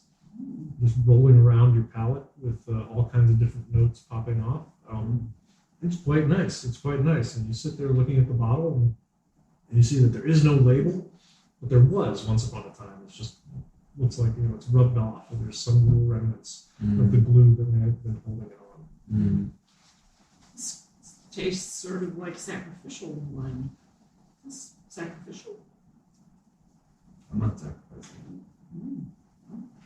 Well, good. As long as it's not improper, I would like to drink more. Improper? Are you religious? I mean, not as much as many. Good. More than some. I thought you were a confirmed atheist. Was I? I thought I refused to go into the clergy, but I didn't know I was a religious. Oh, I don't know. I thought you were in conflict with your whole Yeah, society. born into Cambria to a priestly family, Oh, but okay. always questioned the faith, disappointed his family by not being or being. Gotcha. Now works for the ruling class seeking technology abroad. All right. So not a full apostate or anything, No, just no. Yeah. Okay. Awesome. Thank you for clarifying. So, that. you know how to work that sextant thing? It's my sextant. You're welcome to look at it. I'd be happy to teach you how to read it. Is it worth any money? Yes. Is it worth something to you? Yes. What can you do? Do you know what a sextant is for? No. Okay. It's for telling your position on a map. What, like you don't know where you are on the map? Yeah. If you are at sea, for example, how would you know where you were on the great expanse of ocean without having any points of reference? Never been, honestly. That's why you don't know what a sextant is. All right then. But he's this got you wasteland of yours resembles a sea in many ways. You don't think this would be useful to be able to tell where you are? I know where. In a giant sandy sea with nothing to tell you? Still know where. I mean, there are no currents for you to drift on, but still Still know where. could become disoriented, turned around, upside down, backwards. Not really. Okay. Well, if you're that perfect, then perhaps you should learn how to use a section. And I will keep my knowledge to myself. Well, as long as it's something that you feel is useful, then cool, good. Otherwise, it doesn't have a specific use. Probably better to sell. And, oh, God, did you mention that twice? That's so rude.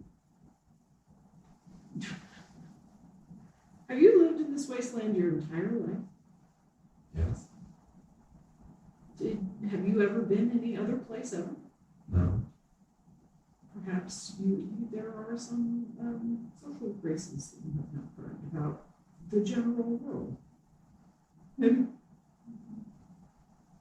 Yes, and also the need for navigational tools when you are in a place you're not familiar.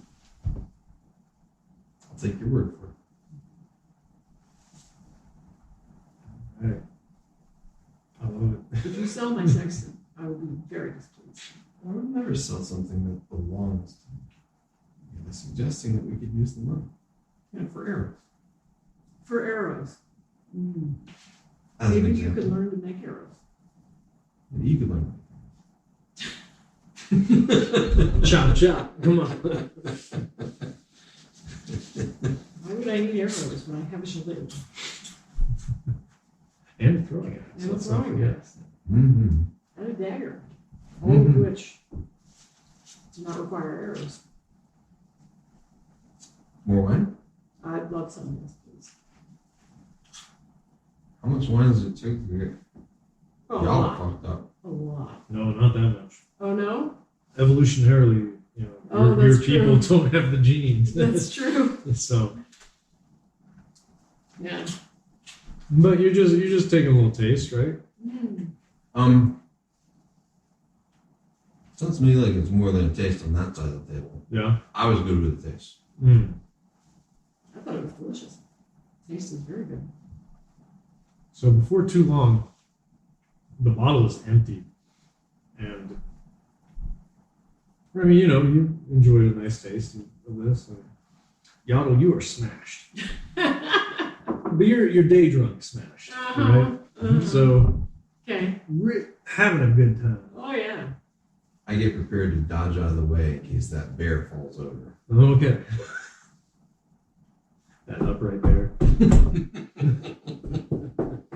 Are there females, women in your wasteland? Yes, we saw one today. I mean, are there women who are not already spoken for and a small minority group? Perhaps, What? do you date? Do you go on dates? Is there a Mrs. Remy? No, Was there a Mrs. Remy? no. You sound upset. Why? I don't know, maybe if you're in the noble class, maybe there's time for that, space for that, but not down here. Not the level we're at. Let me find ladies and gentlemen. Do you have any Beautiful, woman soft-furred. bear things? You are being rude again, and I don't appreciate it. And if you have not yet been embraced by the soft, furry arms of a beautiful Cambrian woman, you have not lived. I would say how much you have. A lot. Enough. All of it. Whatever. It's All fine. of it. It was delicious.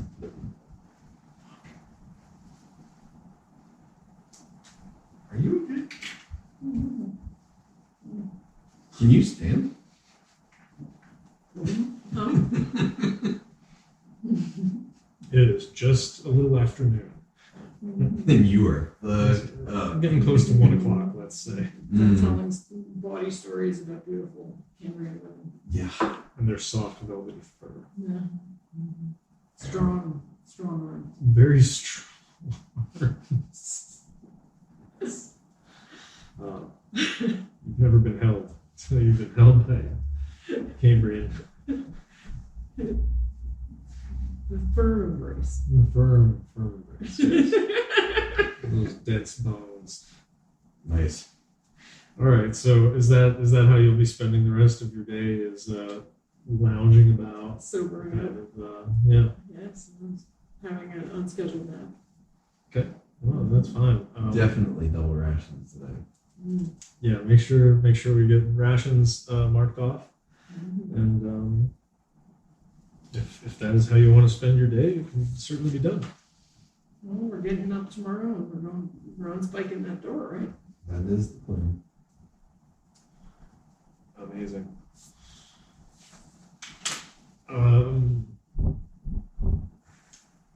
Yeah, if you want to go right ahead and skip to morning, what we're gonna say is, Remy, you're at full hit points, right? You have. Oh, I've been. You've been. I don't get damaged. Ain't nothing touching me.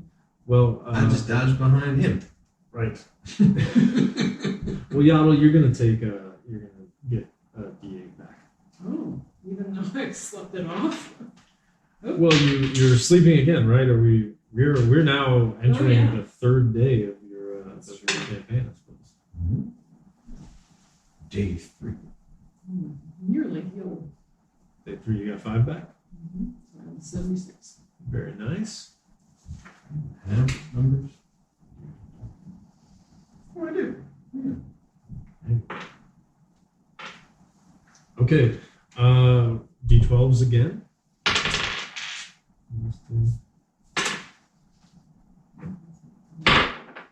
10. 5.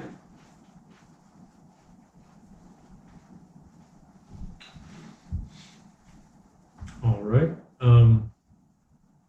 This is during the night. Imagine we wouldn't set a watch. I mean, I set up my alarms every. I know you did. But I imagine we didn't set a watch. Because I was You go to bed early. I stay up relatively late. Mm-hmm. But other than that, Mm-hmm. And I wake up relatively early. So during the night, you do hear one of your alarms go off. okay. And it is, as you described, kind of like some metal pieces clanging together or something on a rope. Okay. Is that right? Mm-hmm.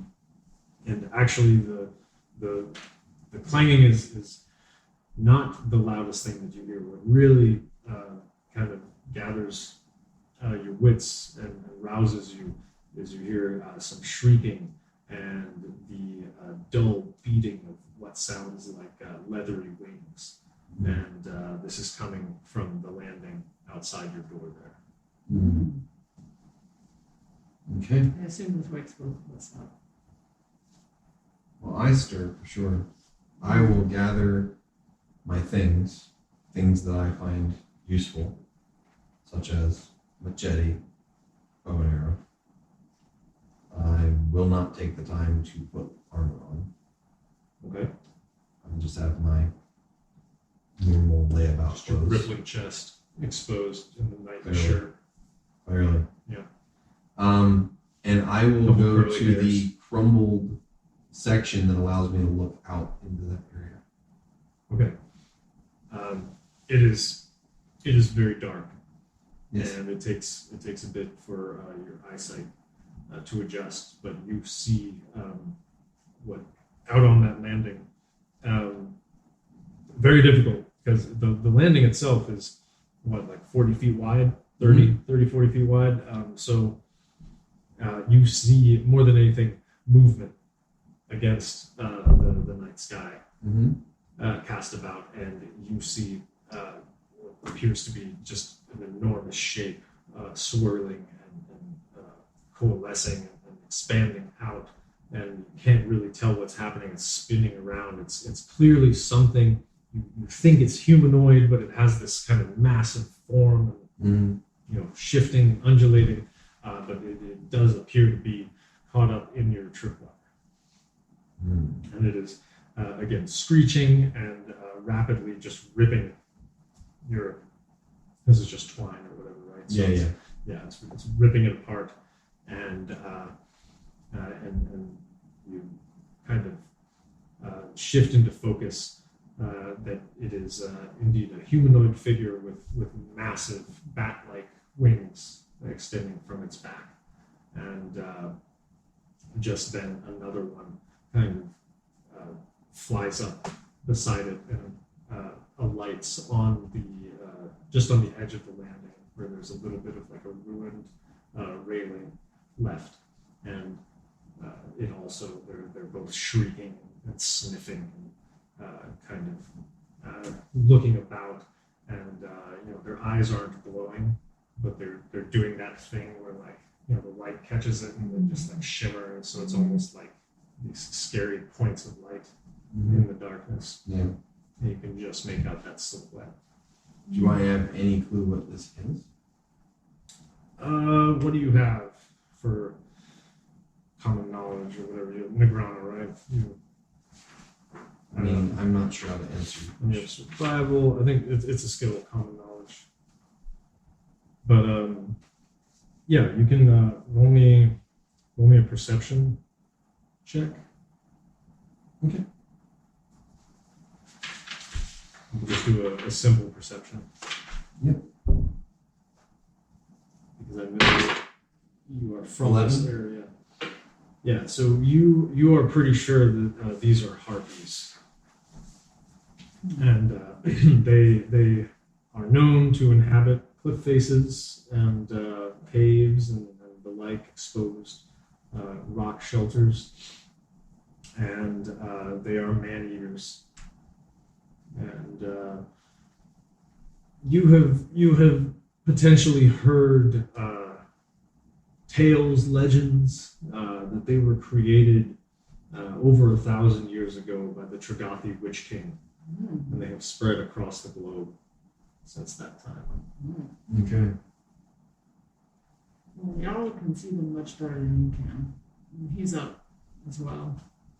And he's also not as small as you are, and less intimidating. So he would probably go up to where the one that's tangled in the rope is. Well, there's a door between us and them. Oh, there's a door between I us. would recommend you not open the door. No. Oh, I didn't realize there was a door between us. Okay. Yeah, then So, like, we're currently here. how are you seeing the herpes? We're Or currently we're seeing here. them through the... There's rubble with little bits I of see. area to see through. Okay. Perhaps even arrow slit like, Mm, maybe. okay. Yep. And then there is this area that they are actually in. Okay, I gotcha. So, I want to see what their intention is. So if you come out there, I'm gonna give you like this motion, and if you want to come closer to me and we can whisper, that's fine.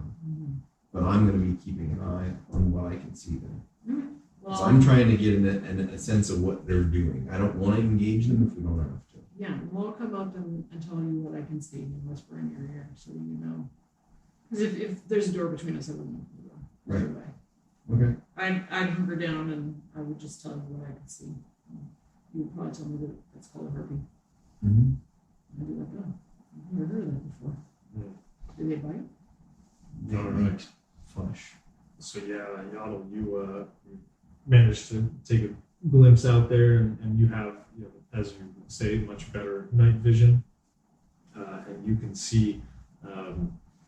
You wouldn't exactly see this, but you can kind of tell that they have leathery, purplish, dark hides covered in scales and different kinds of kind of scabby bits and dark, leathery wings and glistening, slavering teeth, long, drooping jaws, and yes, and their claws just kind of scrape against the worked knobbered flagstones of the landing outside, and they look and move like something out of Nightmare. Although they are upright on two legs, they also kind of scramble about on all fours and tuck their wings out, and you can see as kind of some clouds pass and a little bit more moonlight shines out. You can see even silhouettes of other figures flying in the night sky behind there. So like the old animated show Gargoyles, but if it were done by Guillermo del Toro. Yeah, let's go with that. Let's go with that. Looks like there are a lot of them out there. Less rippling chest muscles. Yeah. And more like life and disgusting things. Yeah. Okay. It seems like there are many of them out there. It's not just these two. You hear their calls in the night as well, and these two are grunting and sniffing. Is one of them trying to untangle the other? It's already ripped. You know, it was never meaningfully restrained. It was just kind of annoyed and thrashing, kind of angry, and it's kind of stomping around and sniffing out there. And after a few more moments, never seen them. So after a few more moments, there's another call from out the flying areas, and the two, one sort of slowly following the other after hesitating for a moment, they take off into the night sky. And just as suddenly, the landing out there is serene and quiet. Has that got something to do with the reason that part of Castle Gormen is empty? I don't know. I've not run across them. Those creatures must have a tremendous appetite. I'm sure they do. There's not much to eat in this wasteland. It's almost like That is also a giant flock like that. They must go from place to place, exhausting food supply, and then moving on.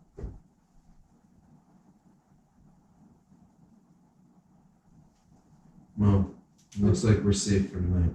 Are they nocturnal, or do they also fly around and shriek in the day? I'm gonna make a guess that they're not.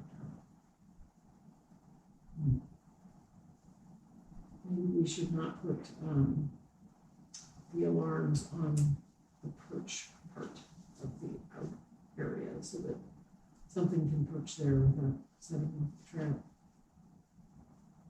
It'd be less likely that they'll investigate to find out why a trap is there. Now, the size of what you saw does match some of the figures that you've seen out there, and you have seen those in the daytime. Oh. Just not as many? You've never really got a good look at them before. Yes. Something is inhabiting up there and circling around, but Do you know how you kill a harpy if you have to? Is there any part of them that is weaker than the rest, or any advice like stay away from those talons that I should know about? I don't know of anything in particular. Never come toe to toe with them. No, that wouldn't seem like a pleasant experience. I think that our door would hold. Okay. I would hope so. But we're gonna have to be careful anytime we're out there from this point forward. Yeah. If they're flying out there, they can easily pick us right off the ledge. No, maybe not. I'm just easier to grab.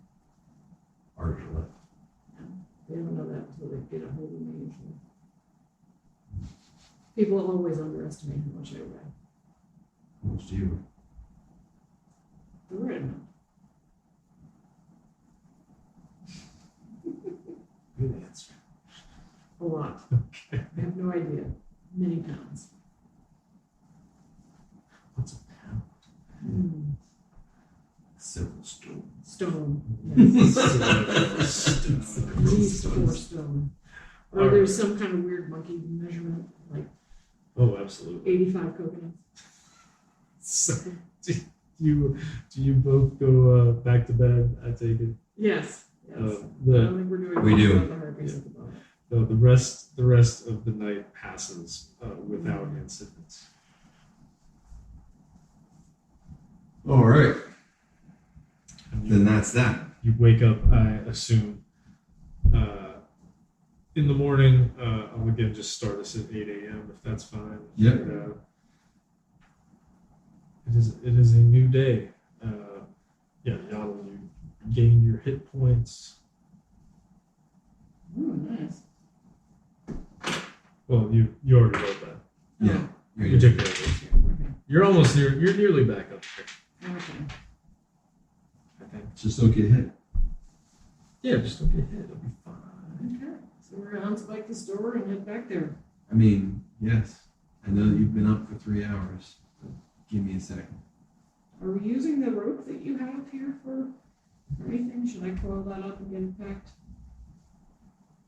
You can bring it if you want. Is there anything else I should pack? I mean, obviously I'm going to put on my armor. Armor, rations, Mm-hmm. torches. I have torches. Okay. And Do you that's have it. enough torches so that you'll be able to see what you need to see? I have as many torches as I have. Okay. What happens when the last torch goes out? Hopefully there's more. You're going to make me carry you, aren't you? Hopefully there's more. Better plan ahead, 'cause what do I want to carry you?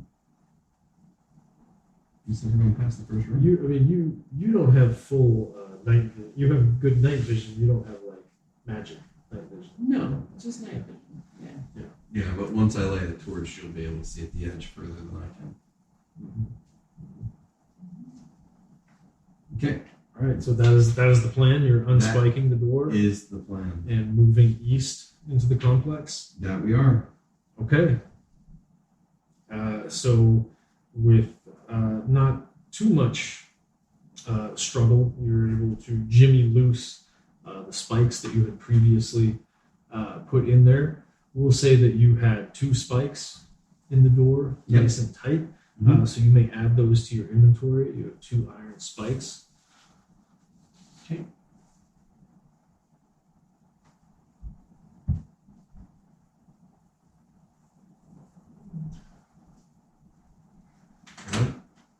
All right, and so you pop this door open. As I described the other door, identical, heavy oak, iron banded, still sitting on strong hinges after all these years that creak and groan. And as you pop this thing open, you just absolutely feel the rush of air, and you feel very cool, damp kind of air on the interior. Like it has not mixed with what's out here for quite some time.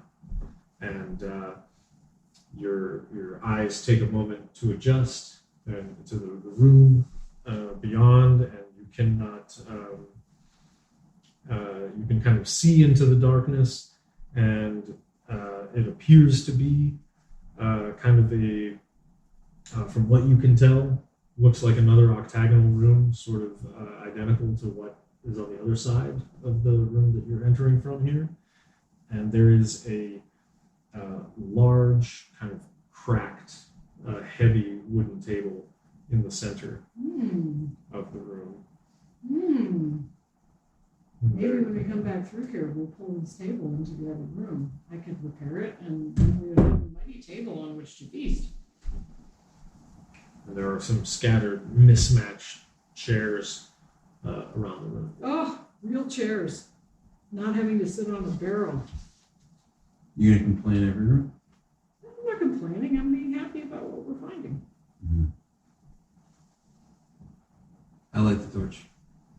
You light a torch. Okay. Very cool. I'm gonna say it took you a turn to get started this morning, and now you light your torch. Mm-hmm.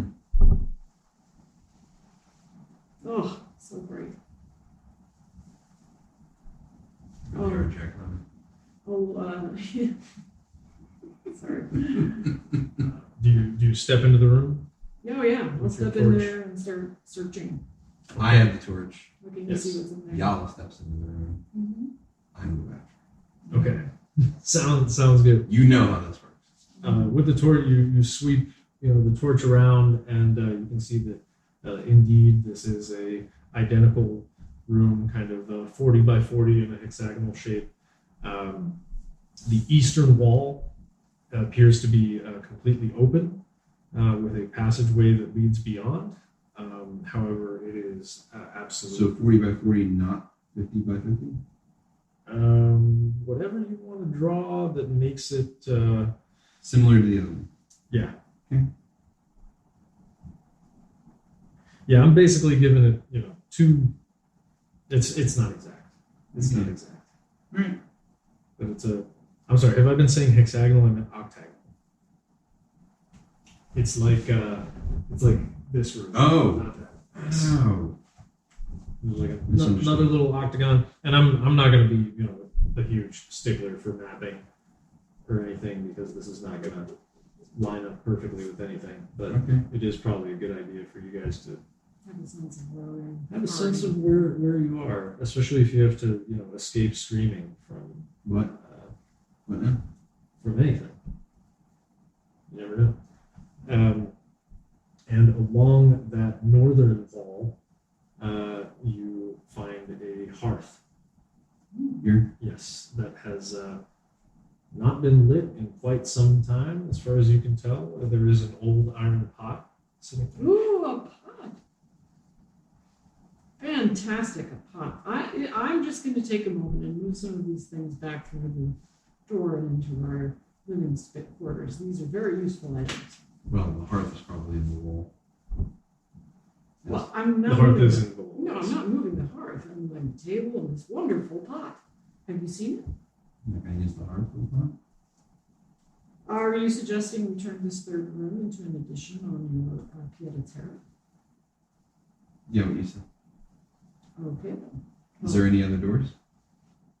The entire eastern wall is open, and a passageway that extends at least 15 feet. And I'm seeing it as about 10 feet wide or 20 feet wide. Yeah. I look forward to stews. This will be grand. Perhaps we will find a way to let light in.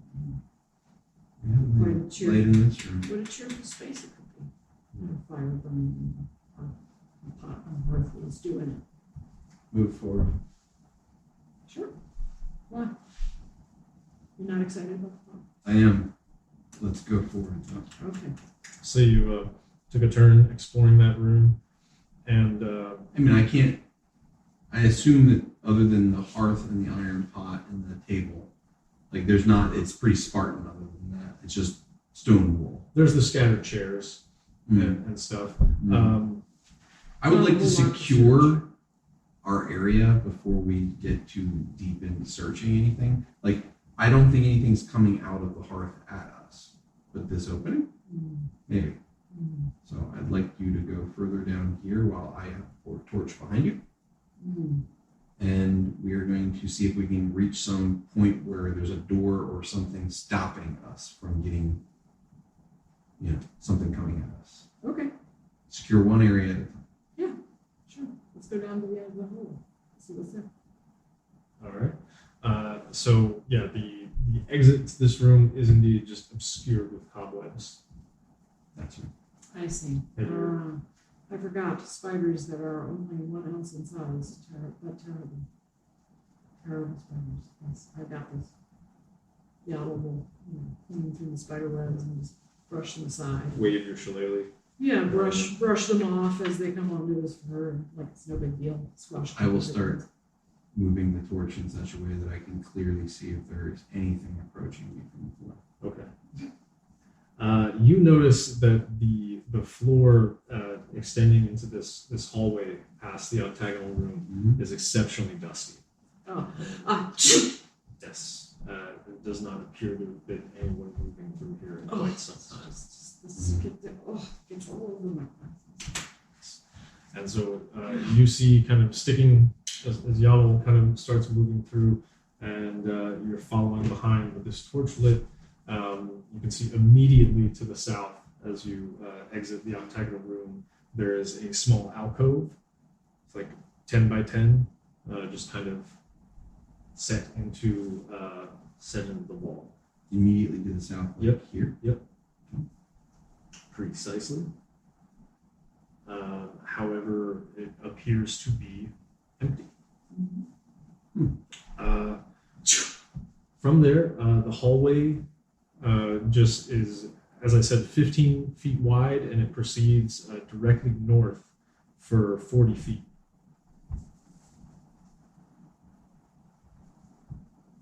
Like starting right at the exit of the room. Oh. So I was wrong when I said it went 15 feet this way. Well, it does. But those squares are each 10 feet. It's 15 feet wide, and it's going north 40 feet. Right, but you're saying it starts right here. Yeah, starting right there. So it is 15 feet. 15 feet this way. It is. Okay. Wide. That's the width of the corridor. I see. But, I'm with but you. it only runs north. Got it. Now I understand. Yeah, sorry, this will take some getting used to. Mapping. Very old school. There you go. So yeah, so it goes for 40 feet and then immediately turns right and continues at its 10 feet kind of width. Okay. 10 or 15 feet wide. Mm-hmm. And yeah, it just starts running east. And you can look around that corner if you like. We will. I mean, y'all. Yeah. Is there anything in the hallway, or is it just flagstones? Just flagstones and again, lots of dust. So after that corner, the hallway continues for another 30 feet before turning north.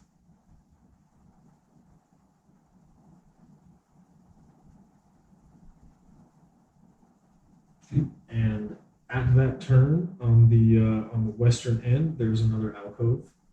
Okay. Built in right there. Okay. I'm assuming you're continuing down this corridor. Now it's going north, though, yes. Now it's going north. Yeah. Yep. So immediately next to the alcove, right there, there's another door. Okay. Set into that eastern wall. Yep. But does it continue north, though? Mm-hmm. Only just past that door. Something like that. Yes, but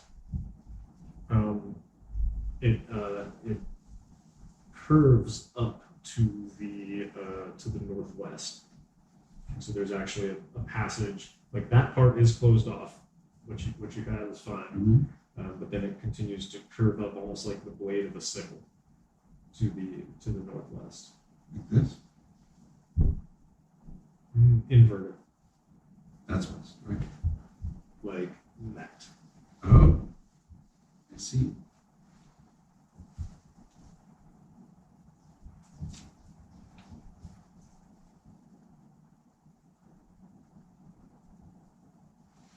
And that whole big curve goes back the entire length of the corridor you just went. So 40 feet back the other direction. Like it's a long swooping curve rather than a. Oh, I see. Okay. Okay. So something like like that. Exactly. Okay. Yep. And the corridor continues. And so along this area, there are several little niches kind of lining, or they're almost like closets inset into the wall. And they are on both sides of the corridor. Hmm. You want to pause here and go through all these little closets? Plus, there's a door that we just walked past that we try to go through. You can put Well, I say we start with searching these little cubbies. God forbid we could find spiders. Mm-hmm.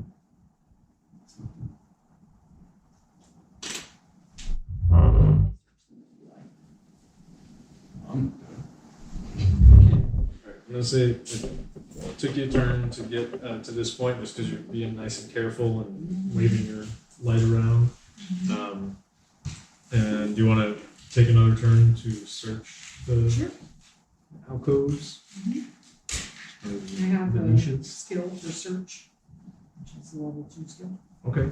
Well, as long as you want to take the time to just look at everything, if you want to specifically, search one particular niche or something like that, that's probably where I'd call for a roll. Oh, Maybe. okay. Well, I mean, if you want to roll, by all means. Yeah. I'm not, if it's going to be something that's going to take hours, I'm not going to do it. But if it's going to be something that takes, 20 minutes to stick my hands in each niche and just move things around and see what's in there, Yeah. then I'll do that. No, generally speaking, unless it's a very large room, like one turn, you can kind of search it and just have a general, Okay, if you want to check a particular wall for a secret passage or something, that I'm going to need to hear more specific than I search the room. I just want to search. Okay, so you search it, and it seems to be a lot of stuff kind of related to, from what you can tell, because again, it's remnants, it's rotted, old stuff, but you see each of these niches seems to have kind of a purpose associated with it. Mm-hmm. Some of them you can't determine what they are, some of them are empty. Mm-hmm. Some of them, what was there is so rotten and gone that you can't tell what it is, but you can tell for sure that like one was some kind of pantry, and there's some jars and things, many of which are broken, some food that has obviously spoiled, but there was a stored a little bit of a larder there. There's another one that just has kind of like a general storage. There's one that has an old wine rack in it and some broken bottles, but unfortunately no whole bottles. There is one that has like some cleaning supplies, like old brooms and things. Oh, a broom, a functional broom that is not broken. That's great. Yeah. There's another one that has. There's also like a soapstone set there, and some other little items, but a lot of it has A lot of been things cleaned Yaotl out will and come stuff. and get later and trundle back to the Indeed. area. There's also a one that is for like hanging herbs and stuff and herbal preparations. So there's like a little mortar and pestle there Oh, and things, and Yaotl's so happy. yeah. It's all Yeah. good stuff.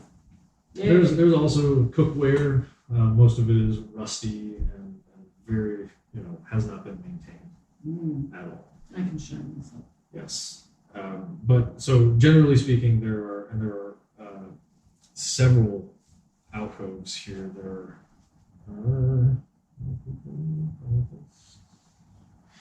are like 11 So different alcoves. many Yeah. great housekeeping things. Mm-hmm. Fantastic. It's like a whole year subscription. I mean, this is just the home garden part, isn't it? Right.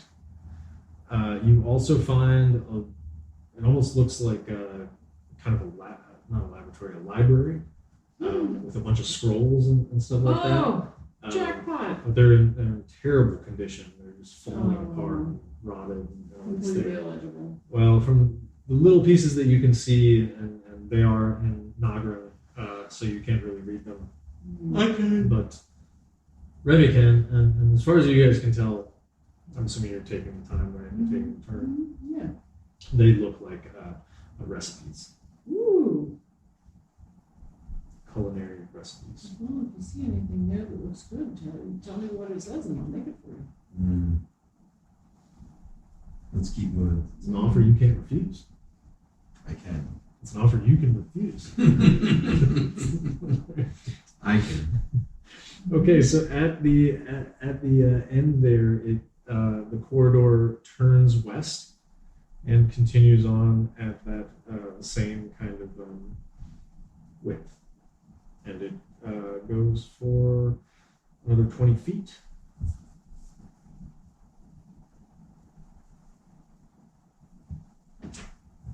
Don't mind me. You are really struck this whole time by just the eerie stillness in the air, right? And just kind of how,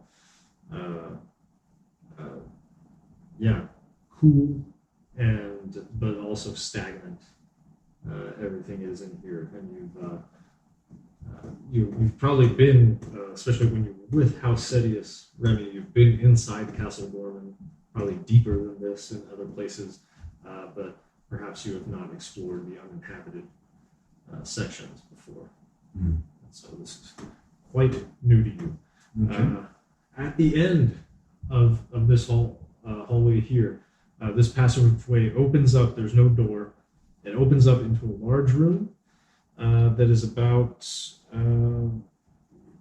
40 by 40, and you are coming in the middle of the eastern wall. Okay. And in addition, there is a in the center of the southern wall. Yes. In the center of the southern wall, there is a large hearth that is 15 feet deep and 15 feet wide. It just projects, out Okay. into. Got it. into This that is the space. room that these galleys we walked through seem to be for. Might have been a mighty hole once. Uh-huh. And indeed, you just looking around, casting the light of your torch around, which I remind myself to actually keep track of. You see long, deep tables kind of lining the walls. You see lots of tile work, intricate tiles all over the place, depicting scenes of harvest and gathering and abundance. And of course, many of the tiles are missing, not necessarily defaced or anything, just, but again, there's been no maintenance for so long. There is an old baker's oven in the northeast corner of the room, sitting empty and unused. And Perhaps I will pass an afternoon here. making bread. And then again, the what was I going to say? The chimney, or the hearth. There's a large stonework chimney. You can tell leading up from it. The hearth is much larger than what you've drawn it there. It's like 15 feet back. It's deep, huge.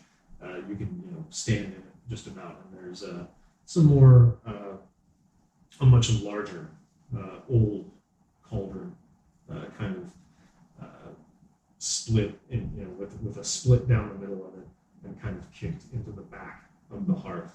I'm seeing the cauldron from the sun board. Yes, Yes. that's the one. And Uh-huh. it's huge. Yeah. It's huge, and it's not that huge actually, no, but it's not quite that ostentatious. But you do notice again the tile work everywhere, and the stonework in the hearth and in the chimney is very intricate, very well put together, and again, seems like that chimney goes all the way up, and you can stand in it and see daylight. Which actually, that's a good point. We should roll for the weather. Somebody roll a 2d6.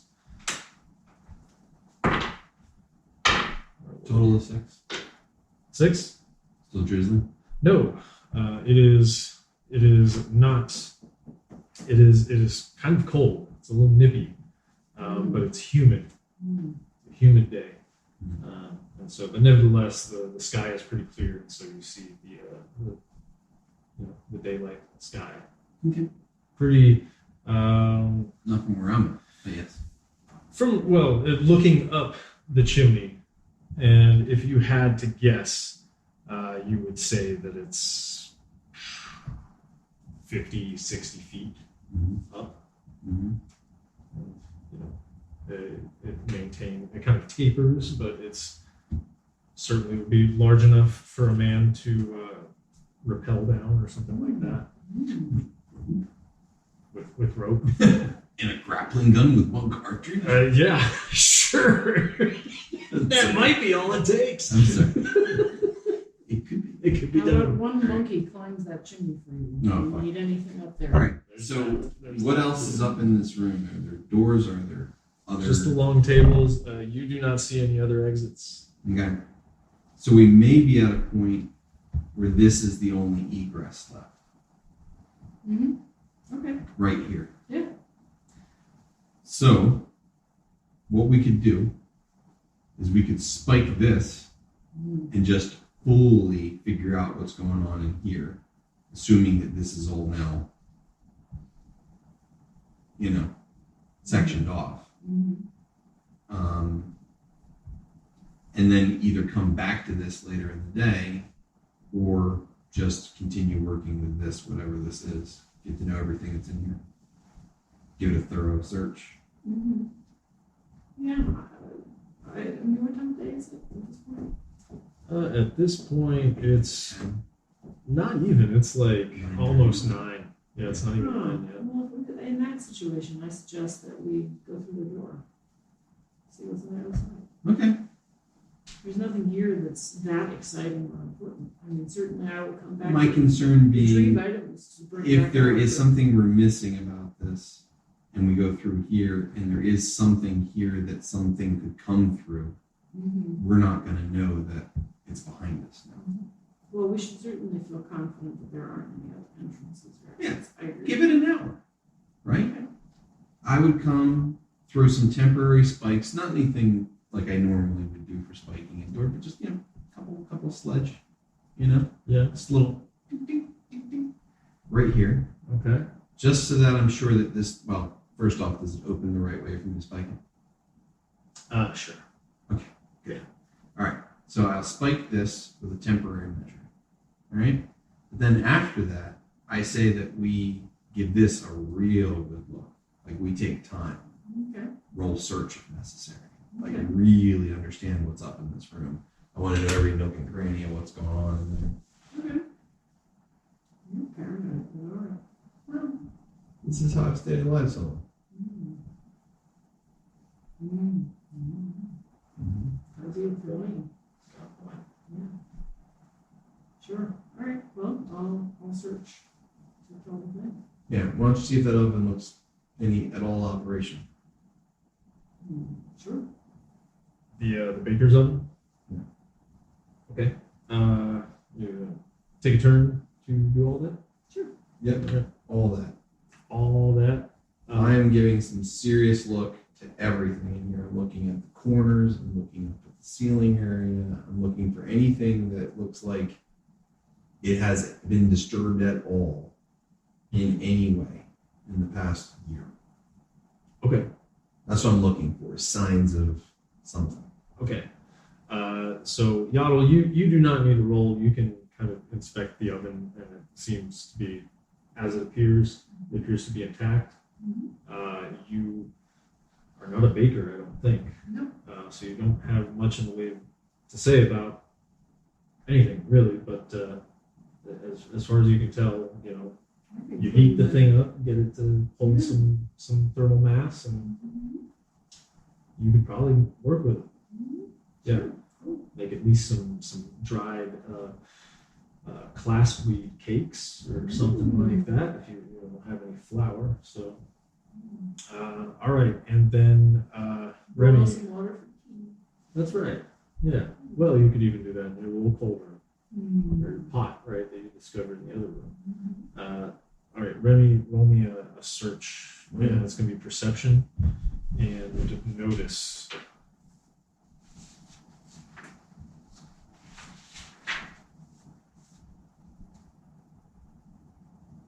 Maybe there's some ancient honey in 14. 14. the alley. Hey, if you want, sure. Everything in the room is more or less as I described. You take some time to really appreciate all the other rooms that you've been in up to this point have been very accomplished stonework, very nice finished Nagaran stone, but without any kind of decorative elements or anything save for the defaced bust way back at the entrance, and the alcoves that appear like maybe they held some statuary or something at some point in the past. But this room is the one exception with the tile work, and so you take some time to appreciate that, even though it is also falling apart and in disrepair. But what does catch your eye, as you're almost just taking a cursory glance and you're weren't planning to spend much more time there, but you kind of almost absent-mindedly run your hand across the stonework in the back of the hearth, and your hand just runs across like one stone that's protruding out, and it just kind of, you notice it because everything else is so exact and precise, and this one is just different, kind of sitting there on the southwestern wall. Okay. And that's really the only thing that you notice that seems to be out of the ordinary. Or there's lots of detritus and again rusty kitchen implements and things. It seems like a lot of things were kind of scattered in a hurry. Perhaps the room has been looted before in the past as well. So yeah, that's what you got. Well, I'm going to give that a much more thorough examination now that I see that something is protruding like that. Like, why is it protruding? What's going on with it? Is it a mechanism? Is it something to make it, stand out in a way because it was an important tile? Like what am I looking at there? I also call your attention as well. Oh, I'd walk over and just push it. Okay. All right. So that'll take another turn for you to more closely inspect it. Okay. Fascinating. And Yaotl comes over and pushes it. In that turn. So yeah. There's a Yaotl. So Yaotl, yeah, perfect. So the stone depresses, and it at first it kind of resists, and then it catches and kind of like slides in, almost like it's on a greased groove or something like that, like far, almost like it kind of slides away from your hand, and you're like, oh, hold on, and it just kind of keeps going, and then I know it. yes, with the sound of some kind of engaging mechanism hidden within the wall, a section of that hearth swings open, exposing a passageway leading to the west, about 10 feet wide. Okay. Ooh. Can I stand up in here or no? You can. Oh. This is all Very tall. sort of just barely, right? But you don't have to like crouch or anything like that. So, and as that happens, and the door kind of opens and reveals this little bit of the passageway beyond, Remy's torch goes out. Ooh. And that Yes. may be a good place to end it for today. I see. Suspense. I see. But that is, I mean, I was just tracking your torch, and that is when it goes out. So Yeah. how very narratively appropriate. Congratulations, you have not only delved your first dungeon, but found your first secret passageway. See? Achievements unlocked. Achievements unlocked.